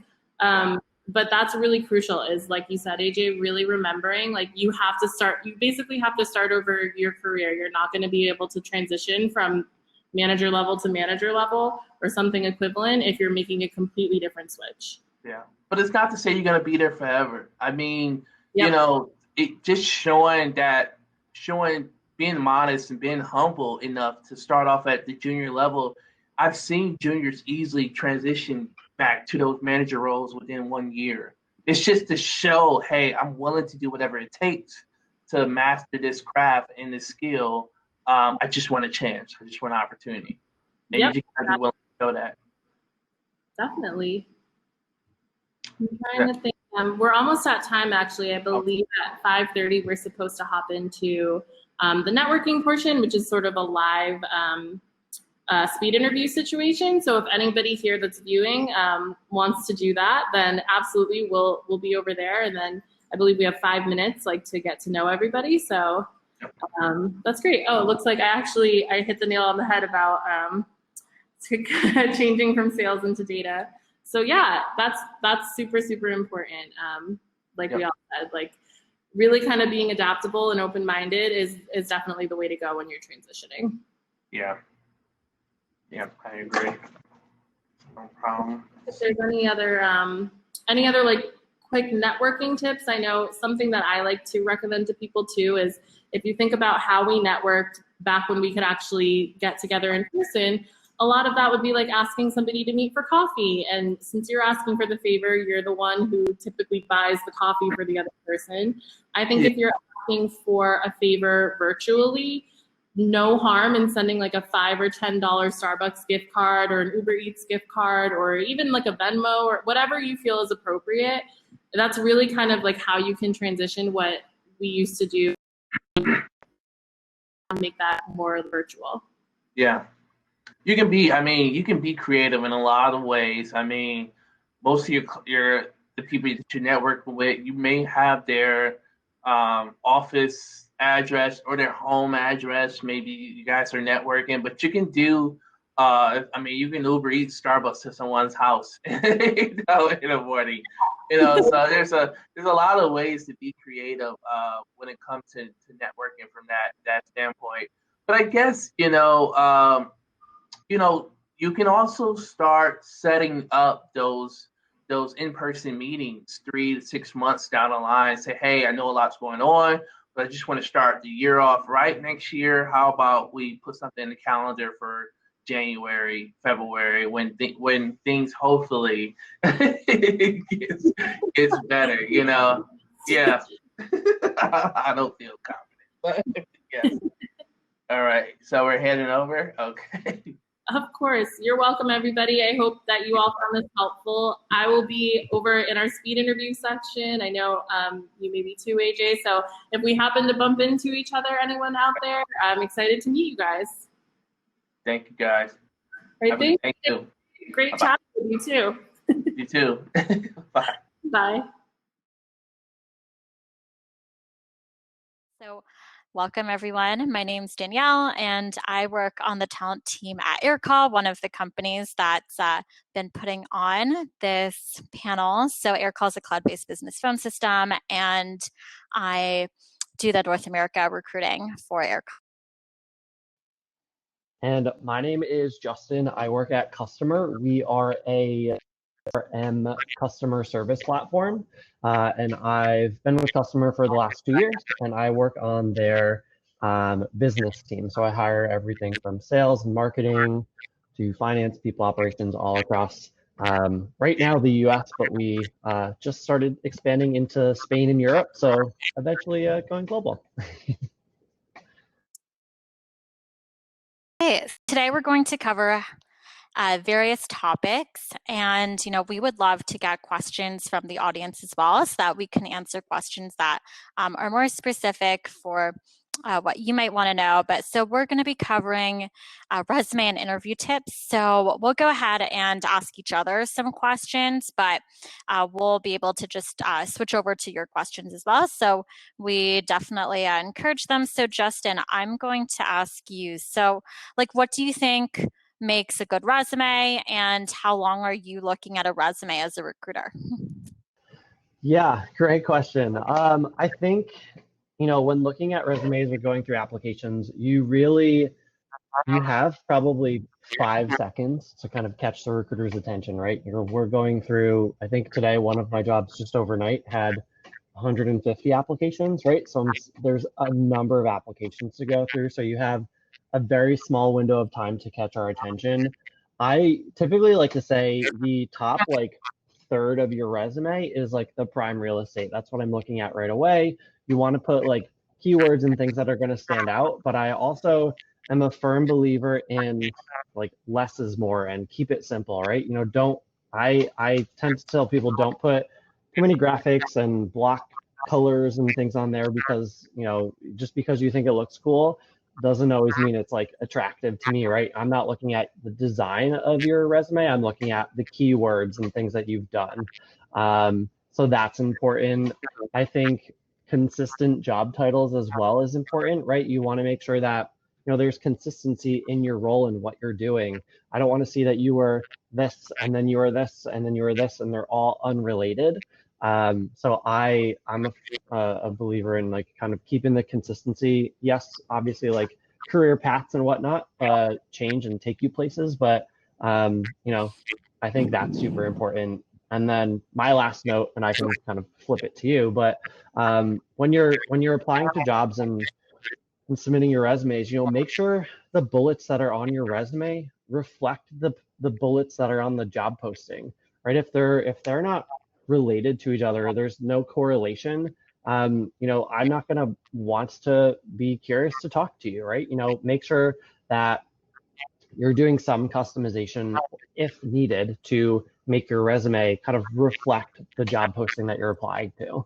I think those are kind of some of the important tips. Would love to get your input.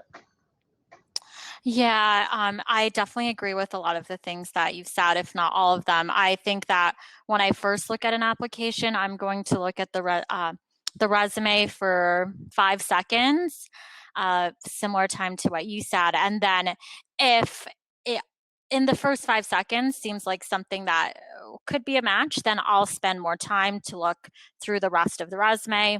And I think it's really helpful when people, especially when you're interviewing at a tech company, like highlight the softwares that they're already familiar with using.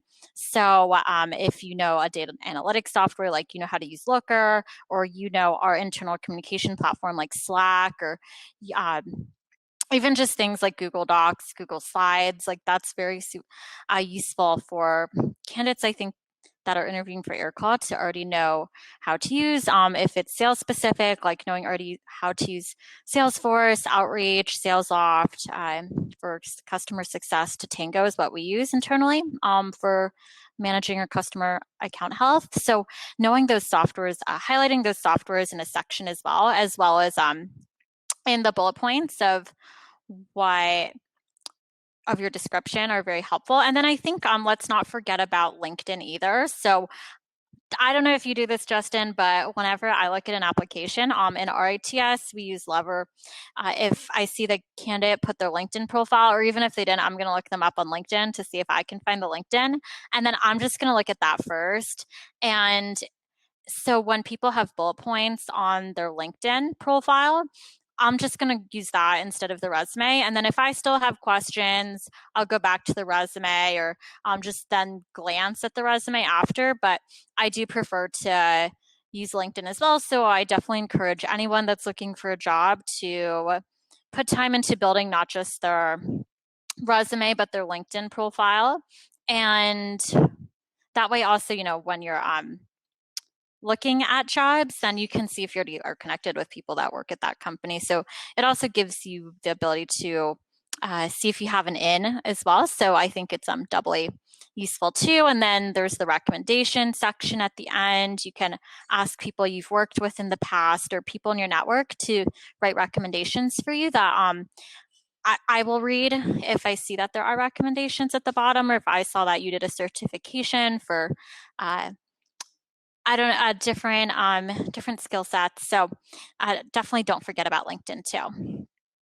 Yeah, I agree with that. I think, you know, if you're going to, if you don't already have a LinkedIn, I think you should go and create a LinkedIn profile. Like that's something that's super important. You know, it not only allows us as recruiters to kind of view. I like kind of just viewing it in like the order that it's in. It just tells like the nice story. But it also gives you access to recruiters, right?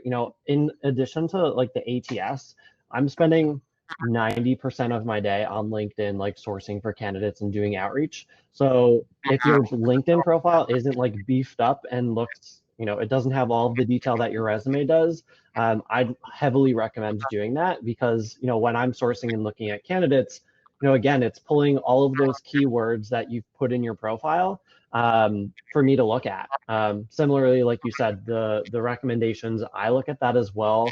If you're taking like LinkedIn learning sessions and those like badges and certificates are on your profile, that's super helpful. If you're active, right, if you're posting, sharing articles, very active in your community, depending on what the role is, it's beneficial as well. We want to see that you have a presence and that you're a thought leader to some extent in that space. I think that's something that's super important. Yeah, great points. And then I see we have a question from Daniel Lee about resumes as well. So do you believe objective is necessary part of a resume for technical resume like software engineering? What area is an optimal area to list out the skills? So Justin, I don't actually do technical recruiting, so maybe you want to answer the technical recruiting side? Oh, you do big skills too. I've done some technical recruiting, so I can talk about it to some extent. But yeah, I mean, I think for me, I don't typically look at objectives like unless I need to like go back up and look at it. Like if I'm reading the resume and something doesn't necessarily click or make sense. But I actually believe like a cover letter would be more effective for the objective than like actually having an objective piece, because it kind of like, it allows you to show your personality. If I'm reading, the first thing I go to is the resume, and then if I'm intrigued to look at the candidate, then I'll go look at their cover letter and read a little bit more about them, especially in this remote time. Like I said, it's a really good chance for you to show your personality and just showcase why you're the best fit for that role. But also when you're doing that, make it personal, right? And customize it. Don't send, there's so many times where I get very generic cover letters, or they're addressed to the wrong company or somebody who doesn't even work at my company, which is like, I know it's minor, but it is kind of a big red flag because it shows that, the attention to detail isn't there. So I would say, for me personally, like I would rather read a cover letter than read an objective. And then when it comes to the skills piece, I would say put it up at the top, right? You can put a little skill section and kind of list out some of the key skills or languages that but then also list it out in like as you're breaking out like your jobs or projects that you've worked on, talk about the languages that you've used, what projects you've worked on, who you work with, stuff like that, right? Really kind of put the detail in there, so we don't have to kind of play the guessing game of, I think this person did this, I can't really tell, right? You want it to be very like a clear story of, hey, this is me and this is what I've done. Yeah, completely agreed. And I think that it's also great. I love when I see numbers in a resume. Like, so let's say you're in a sales role and you're highlighting your accomplishments, like you were like for 3 consecutive months in a row, 120% to quota. So just like highlighting all that, and like if you had KPIs or like key performance indicators or metrics that you're held to in a sales role, for example, like the number of calls you had to make a day, the number of emails you had to send out a day, like I want to know that, and then I don't need to ask you that in the but so for cover letters, like Justin, do you think people should write a cover letter for every single job they apply to? I don't think so. I think, for jobs that you're really excited about or jobs you really want, yes. I'm also a believer in, if you are going to send cover letters, the same goes for your resume, right? Have a template of sorts where all you're doing is tweaking bits and pieces of it, right? That way you're not going in and creating a brand new cover letter or creating a brand new resume from scratch for every single job, because looking for a job is a full-time job in itself. Like we've all been there. I understand that. So if you're creating like a template of sorts and then having bits and pieces that you change for each company, it makes it easier, and it's just an easier lift on your end. Like for instance, for the cover letter perspective, really, the first couple lines is where you need to personalize, and then maybe like the closing statement. Everything else in between about your experience can kind of be like a blanket general statement of like who you are and what you've done. But just talking about like who you are and why this company is interesting, or why you would be a good fit to work here, or what about us caught your eye, like that's something that like will intrigue me as the recruiter reviewing your cover letter. So I don't think you need to have a cover letter for every job that you're applying for, but if you do want to, that's an easier way to kind of work with that and not have to like redo it every single time. Yeah, agreed. And something I'll just say, and then maybe let's jump topics. So at Aircall, sometimes we put custom application questions, and you don't necessarily have to answer them as part of the application. Like it's optional to answer. I always love, and I think it shows that candidates are actually very interested when they take the time to answer those custom questions. And I will read those answers as well. So sometimes I'll read them like before a phone interview, like when I'm preparing for our call, or I'll read them like when I'm looking at your resume. So I definitely recommend, if companies have custom questions that are optional, like to definitely do those and prioritize those ahead of the cover letter. Like if you don't have the bandwidth to do both the cover letter, and it's optional to do the cover letter and the optional questions. But let's talk about compensation, because I think that's something that, like, I know as a candidate, I would have loved to know some information about how recruiters think about compensation. So do you think, Justin, it's okay for candidates to ask about compensation in the first call? Yeah, I mean, if you're as a candidate not going to ask about it, me as a recruiter, like I'm going to. Like that's just like one of my best practices. And it's just something to like, I'm the type of person who like I just want to be transparent and straight up the entire time, and let you know what we're working with, right? So I'm going to ask you as a candidate, what you're looking for. And you don't have to tell me what it is that you're making. Like that's something that I don't need to know, but I typically do it at the end because I want to explain the role and what it is that we're asking this person to do, and it gives the candidate to kind of I don't know, like formulate like where they stack up in that role, right? Does their skill set match all of that? Does it not? How much experience do they have? So I like them to kind of tell me like what they're looking for and what would get them excited from a cash perspective. Companies look at compensation so many different ways. There's not just the cash piece. There's equity, there's benefits, there's perks, and all of that stuff. So yeah, I mean, I absolutely welcome the conversation. That's something that I want to make sure that we're on the same page, because I would hate to go through an entire interview process and then we go to make you an offer and we're $50K below what you were looking for, and we just wasted everybody's time. So I'm all for having a conversation. Yeah, no, I honestly, like as a candidate, in my earlier, before I got into recruiting, I definitely, felt like it didn't come up in the interview process, and I just thought I should wait until the end to find out what the salary for the position was.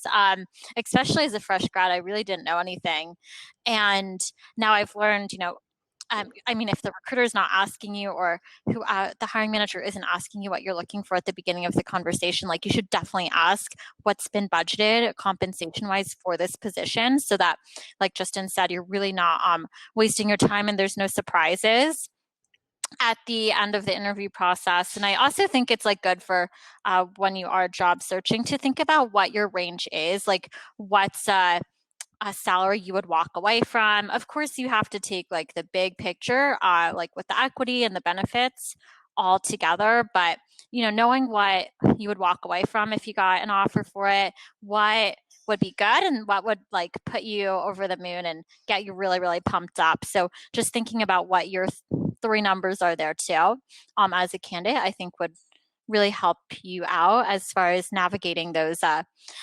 compensation questions, which I think can definitely make people nervous. So when you are confident about your numbers, it just really helps you out there. Yeah, I agree. I mean, I think, when you are starting your job search, that's definitely something that you need to consider, right? What is the lowest possible number that I will accept, that will sustain the lifestyle that I've created, right? Obviously, everybody always wants more, but there are times where, you're willing to be more flexible. There's times where even myself, I've taken a pay cut because I was excited about the role and the opportunity. And, sometimes that the big picture is worth more than like, what you're paying me now. And if if you are an early grad or somebody who isn't too familiar with compensation or what you should be getting paid, there are plenty of resources, right? You can go to payscale.com is one of them. I have another one somewhere that I can share later, but like that's a good example. You can go to Glassdoor is a somewhat reliable source. I don't go to it as like the end all be all.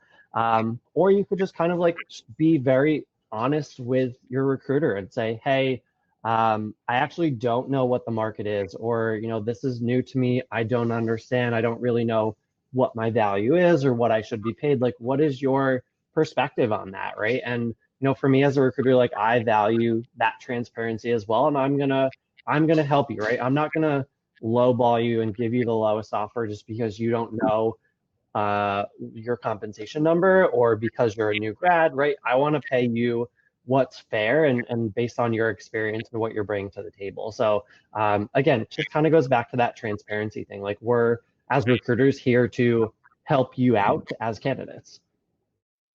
Yeah, and I think even when like a recruiter asks you, what are you looking for compensation wise? Like once you give your answer, like I encourage people to flip it back over to the recruiter or the hiring manager. So I'm looking for X, but would love to know what's been budgeted for this position. And that way you can, see just to make sure like, you're in that ballpark. So maybe you find out that their budget is actually a lot lower than what you've mentioned, or it's actually like higher. So it definitely is helpful to know what the company's budgeted on their end. And sometimes budgets are very set in stone, like between HR, finance, and the team. Like they just really don't have any like room for any wiggle room there. But other times, like, if it's a little bit off, like maybe there's other things that can be done as far as like a flexible bonus or additional equity in some instances for some companies. So just like being open to different avenues too, if the salary isn't exactly what you were hoping to see, and just knowing that, just thinking about what you're looking for all in as well. All right, so let's see. Should we go over to some questions in the chat, Justin? All right. So, okay, Hannah asked, for a general business, marketing, communications focused, entry-level positions, what are your advices to get past through the first gate and getting read by hiring managers? So I think action, like if you submit an application, sometimes there is a human like looking through every single application. Unfortunately, sometimes there's not. Like there is automation that happens in applicant tracking systems, like for workflows, where if you didn't answer a question a certain way, you get unfortunately archived out. So I recommend just like definitely trying to create a personal connect, like look for someone you can connect to on that team, or if you can figure out who the hiring manager is, or if you can know who the recruiter is, like shooting over a LinkedIn message to those people, like maybe messaging all of them, because you don't know how actively like just one person is checking their LinkedIn messages every single day. So finding a couple people to message, if you know someone at that company, like ask, even if they're on a totally different team and it's a huge company, like maybe they have some internal referral program that they could submit you to instead. And that way, like you definitely get your application looked at by a real person. So seeing what else you can do. If you do find a couple people that you want to reach out to, like shooting them a message. I know that I've had some team members at Aircall, such as like SDRs or people from our customer care team, tell me that they've had a candidate message them about a position, and so they will like flag me and be like, hey, like this person reached out to me. I told them a little bit about the role, and they just want to make sure that we got their application. So just going like through different avenues and trying to be as creative as possible. What do you think, Justin? Yeah, I agree with that. I think, step one, like getting your foot in the door is like all about networking, right? If you see a role, go on LinkedIn, look at that company, see if there's anybody else that's already in that role, connect with them, connect with the hiring manager, send messages, right? Those are the people who are in that role or on that team are likely the people that are going to pass you over to the recruiters. But also, like Danielle said, feel free to connect with the recruiters as well, especially if it's a smaller team. It's very I get our team is 3 recruiters right now, and I get messages for tech roles all the time, and I just pass them over to my other recruiter, right? It's very much like a synchronous team, the way that we work. But in terms of just getting past the recruiter and moving on to the hiring manager, really what we want to see, especially in those entry level folks, we want to see that professionalism, that drive, that hunger, that's all super important. We want to see people who are going to be ambitious and want to learn and can, I don't know, be adaptable to change, right? Especially in a startup, things change all the time, and you have to be able to kind of pivot left and right constantly. So being that, kind of flexible, adaptable person where you can really showcase your hunger and drive, that's something that's really important. Sometimes those skills even outweigh I've hired people into sales roles that have had no sales experience because they're super hungry over people who have had sales experience. So sometimes all of that is way more important than the actual experience itself. Yeah, definitely. I think when you are interviewing with a recruiter such as myself, I love when people are very positive, speaking about all their experiences in a glass half full sort of mindset. So, I mean, sometimes I know that the job you might have done might have been really tough, not a glamorous job, but don't speak negatively about that position or the people you worked with. Just, think about things in a way where it wasn't a good match, but you learned a lot from the experience. Talk about what you've learned, but what you're looking for instead of what that position was. So just being really, really positive. And I think at the end of the interview, always make sure to ask what the next steps are. That's something I wish I knew as well when I was first looking for jobs when I graduated. Asking each person, it doesn't matter if they're not the hiring manager, they're the recruiter. They're not the recruiter. What are the next steps of the interview process? I'm really interested, would love to move forward. And then ask the person you spoke to for their email and send over a thank you note. I think that's so important. And I think that's something that people aren't doing as much of these days, but it really, really goes a long way to move past interview rounds when, especially if there's maybe a couple people they're deciding between and one person sends an amazing thank you note and solidifies that they're so interested in the position. It really goes a long way. I've heard from team members that have been helping out with interviews that the hiring manager, they'll just mention to me, they got a really amazing thank you email. Hiring managers will mention to me when people send over a thank you email. So try to send those within the first 24 hours of all your interview rounds. And that it's a small thing, but really goes a long way. No, I agree. I think, like you said, if you have multiple candidates that are kind of neck and neck and one sends a really great personalized thank you message, the other one does not, we're probably going to end up going with that other person. The last thing I will say is also do your research on the company and the people that you're talking to. That's something that's super important. You'd be surprised the number of even experienced people that I get on the phone with And like we've had our call set up for a week, and I asked them like, oh, like what do you know about customer? Even if it's something super basic, like I just want to see that you've put in some effort. They're like, yep, I have no idea who you are. I don't know what you do. So it's like, put the effort in. You don't have to be 100% accurate. You could be totally wrong and like have no idea what it is that we do. But the fact that you tried to get like some sort of understanding of who we are as a company shows that you put in the effort. If you research and don't get what we are, we should probably fix our marketing. But that's a totally different story.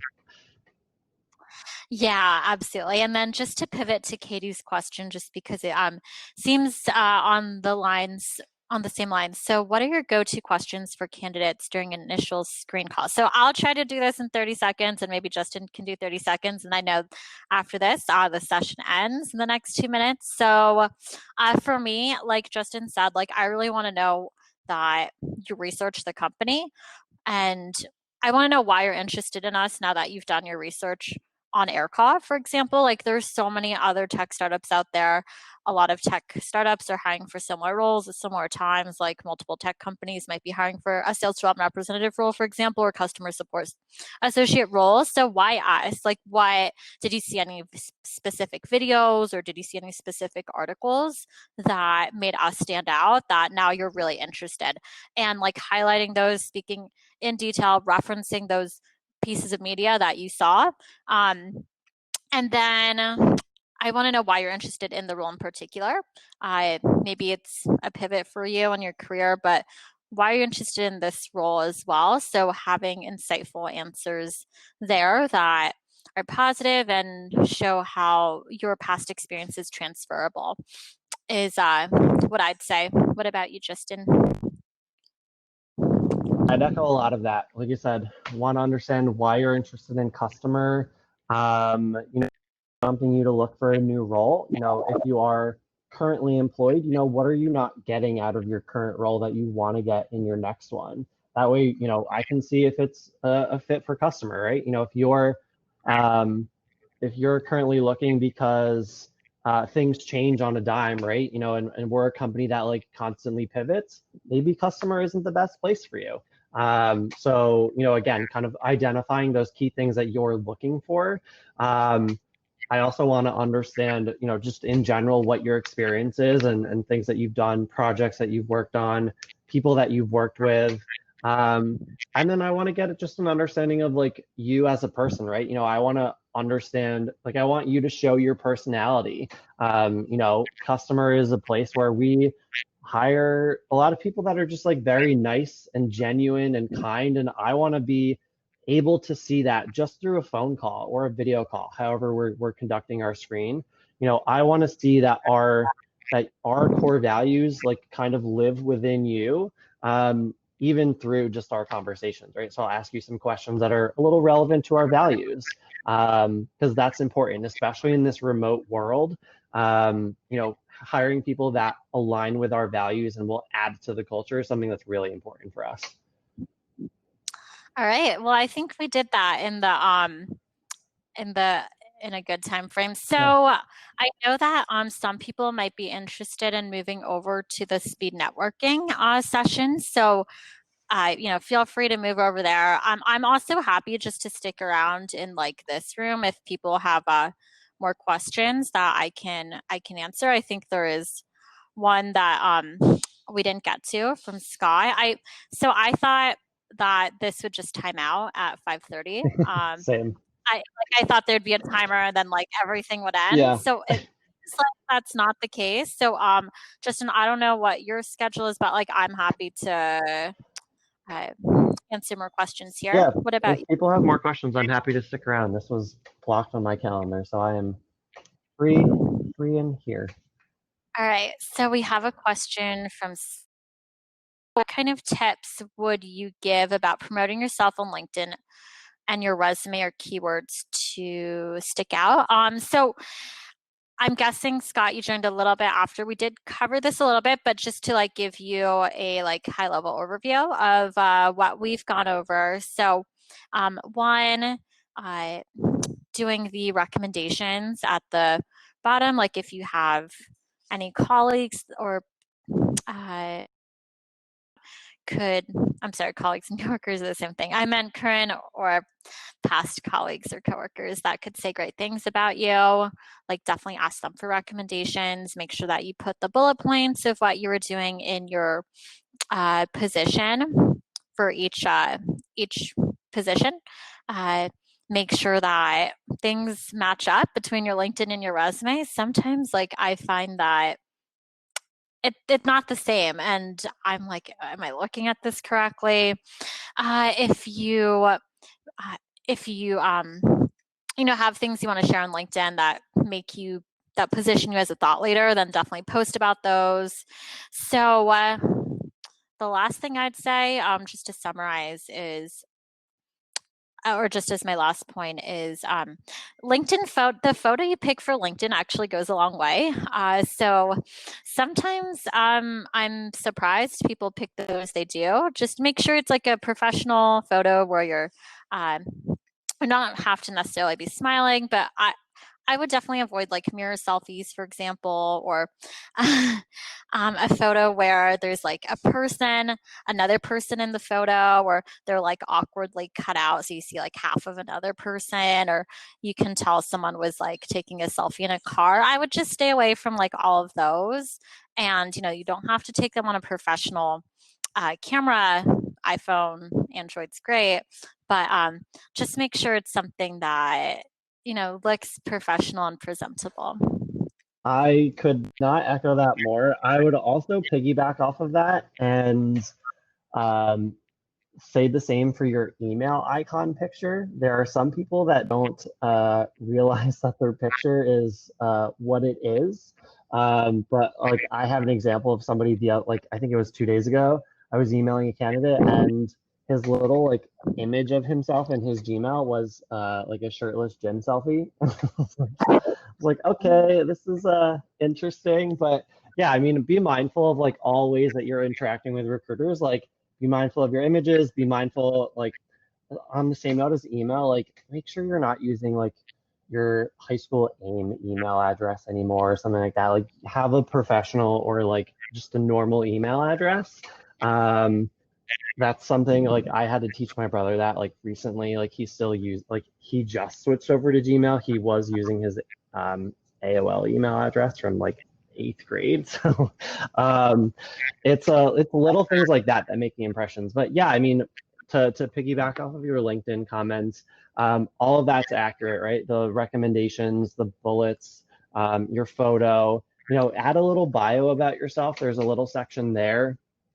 Super useful. Again, it's a great way for us to get to know a little bit about you, see your personality, share, like be active on LinkedIn, share articles if you're reading something or you see a video that's inspiring to you, feel free to share that, or engage, comment on other people's stuff, right? Again, going back to that idea of being a thought leader, that's stuff that's intriguing. And if I'm sourcing and I see that you're I can see your activity, I don't always like poke around and look at what people are posting, but like if you have a pretty active LinkedIn, like I'm gonna take a look and see, okay, what are some things that you're sharing, what are some insightful things that you're talking about, because things matter. Like those things do matter. Yeah, absolutely. All right. Do you think we got all of the questions here? I think so, unless anybody has any other questions. Yeah, I see there's still like about a dozen people in this, so like we're happy to answer any questions that you might want to know. Otherwise, I mean, is there anything you wanted to share, Justin, in general for people that might be looking for a job right now? Again, I would say it's really all about kind of the networking thing. It's a very competitive market. There are a lot of people that are looking for jobs, and there are not a ton of jobs out there for everybody, right? So, connect with people on LinkedIn. have networking coffees with people, right? It doesn't have to, the coffee or the conversation doesn't have to lead to a job, but you're getting yourself out there, you're practicing. That's another thing I would say, practice your elevator pitch of yourself and who you are. Get it down to a minute or so where you can kind of really showcase who you are and your skills and your interests. Within that minute, there are people that I talk to and I ask, tell me about yourself, and they go off on a 15-minute tangent on their entire resume and their life history, which is not the question that I asked them. So, again, kind of work on your elevator pitch, practice with people, if it's friends, family, roommates, practice interviewing. I'm sure people will be more than happy to ask you questions, and you can kind of like prepare yourself for those interviews, help yourself be as prepared as possible, to help you get a leg up in front of everybody else. Yeah, absolutely. I do think that when you do an interview with any company, the first question by the first person you speak to, whether it's the recruiter or the hiring manager themselves, is going to be, can you tell me a little bit about yourself and walk me through your background on a high level overview? That's definitely the first question I ever ask anybody. And if you practice that, like, it's going to just be so much more comfortable for you, because you'll know how long you want to spend on each job and like how you want to transition from position to position, like what your highlights are.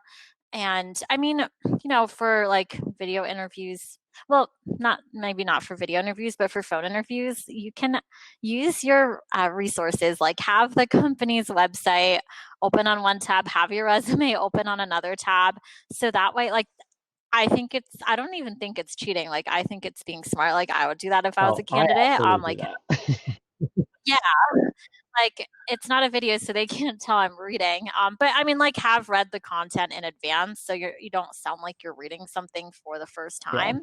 But like, make bullet points for yourself. It's just going to help you organize your thoughts. Use what you can. Sometimes, like, honestly, I'm floored when I ask candidates. I ask candidates, like, what do you know about Aircall, or how would you describe Aircall to a friend? And they can't say cloud-based business phone system. Honestly, it's really surprising for me, and it's like a very short phrase. So just have our site open, and I'll think you have done the research, even if you're just reading off the screen. So yeah, use any resource. I'll also say, and then I think Austin added another, or repeated his question because I don't think we got to it, but keep a tracker as well. If you are like actively in the job search, something that I like to do, again, because job hunting is a full-time job, I keep a spreadsheet of every job, the recruiter, what the job title is. I'll link it to the job description, any notes on the job itself, compensation, the interview cycle, whatever. I'm just a very organized individual, and I like to have everything visualized and set out and all of that stuff. So for me, it helps me keep track of, like, okay, I know who I talked to here, or I know what company has X benefits, or what X job is here. So stay as organized as possible. That's something that, like, I find really helpful when I'm like actively in the job search. But I do that with like everything in my life. Like, of moving, and I have a spreadsheet for, like, these are all the pieces of furniture that I want to buy, or like the different things that I could buy and my options. So that's just me, but like, I think that it just helps you, again, be more organized. Yeah. So like in an in-person interview, how you would take notes while you're interviewing with the person. And, when people know you're taking notes, like, they know how you're interested. Like, I love when I see people taking notes. Like, just mention to the interviewer, like, hey, if you see me typing, like, I'm just taking a couple notes on my end.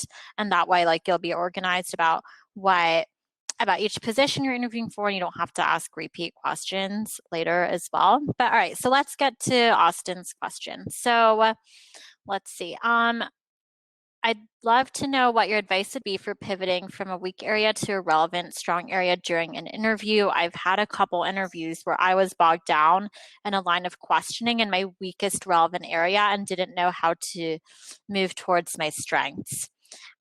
Austin, I've definitely had that happen to me too. I was interviewing for a position while I was in college for like a full-time role when I graduated, and I just felt like the interviewer asked me the whole time about one like photography editorial assistant job I had and like how I like led the organization, and I didn't know how to get away from it, like, and then I didn't get the position, or I didn't move on to the next round. So yeah, I've definitely struggled with that too. Justin, what's your advice for us?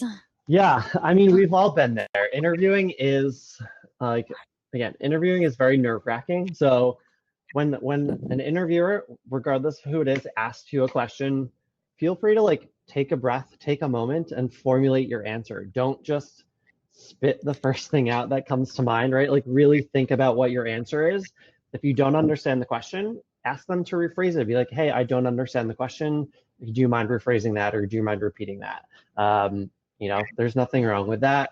I also find a lot of humility and like just a candidate saying like, to be honest, like I'm not super strong in that area, or I don't know the answer to that question, right? It's, to me, I'd rather have you say I don't know as opposed to have you attempt to answer and get it totally wrong, because then it makes you look like you have no idea what you're doing, as opposed to you saying like, I actually don't know. But if you know that's an area that is not one of your strengths, or an area that you're improving upon, talk about how you recognize that that's one of your weaker areas, and some of the ways that you're doing or some of the things that you're doing to get better in that area. I think having that self-awareness is something that's really important, and to be able to say, hey, I know this is I'm not strong in this area. I'm now being mentored by this person. I'm taking these classes. I'm doing X research, right? All of that more appealing to me as an interviewer, as opposed to you just saying like, oh, I don't know, or not that, but like saying like I'm weak in this area, right? I want to see what you're doing to get better and increase those skills. Yeah, absolutely. I agree. Like showing that you're interested in improving in that area like goes a long way, as opposed to not having the strength there and not caring that you don't have the strength there. And then as far as like pivoting, so like let's say you're a customer success manager and the interviewer is asking you about your upsell experience, like how do you identify upsell opportunities and like how do you negotiate the contract. Like maybe you just aren't as strong or don't do as many upsells in your job, but you do a ton of renewals. So even if when you're doing the renewal, the revenue amount isn't changing, like the customer is still going to be paying the same amount, you're still generating revenue for the company because you're renewing the customer contract. So show how even though you don't have experience doing that one particular thing, you have experience doing something else that actually is translatable, because you're still like ensuring the customers happy with the product and wants to renew their subscription and like re-signing their contract. Even if the contract's for the exact same amount of money, it's still it's still dealing with contracts, and it's still discussing revenue for the company and cost for the customers. So trying to think about things that you've done that are similar, relatable, and tie back to what's being asked. Yep, I would agree. All right. Well, I think we've covered it all, Justin. So, I mean, if anyone has any additional questions, like feel free to like shoot me an email, and happy to, or like add me on LinkedIn. I do apologize in advance. Sometimes I am not like the most up to date on like checking all my LinkedIn messages and connection requests. I try to do it like every time I get a chance. It was really great having this discussion with you, Danielle. Yeah, it was so good talking to you, Justin, as well. All right, take care, everybody. Bye. Bye.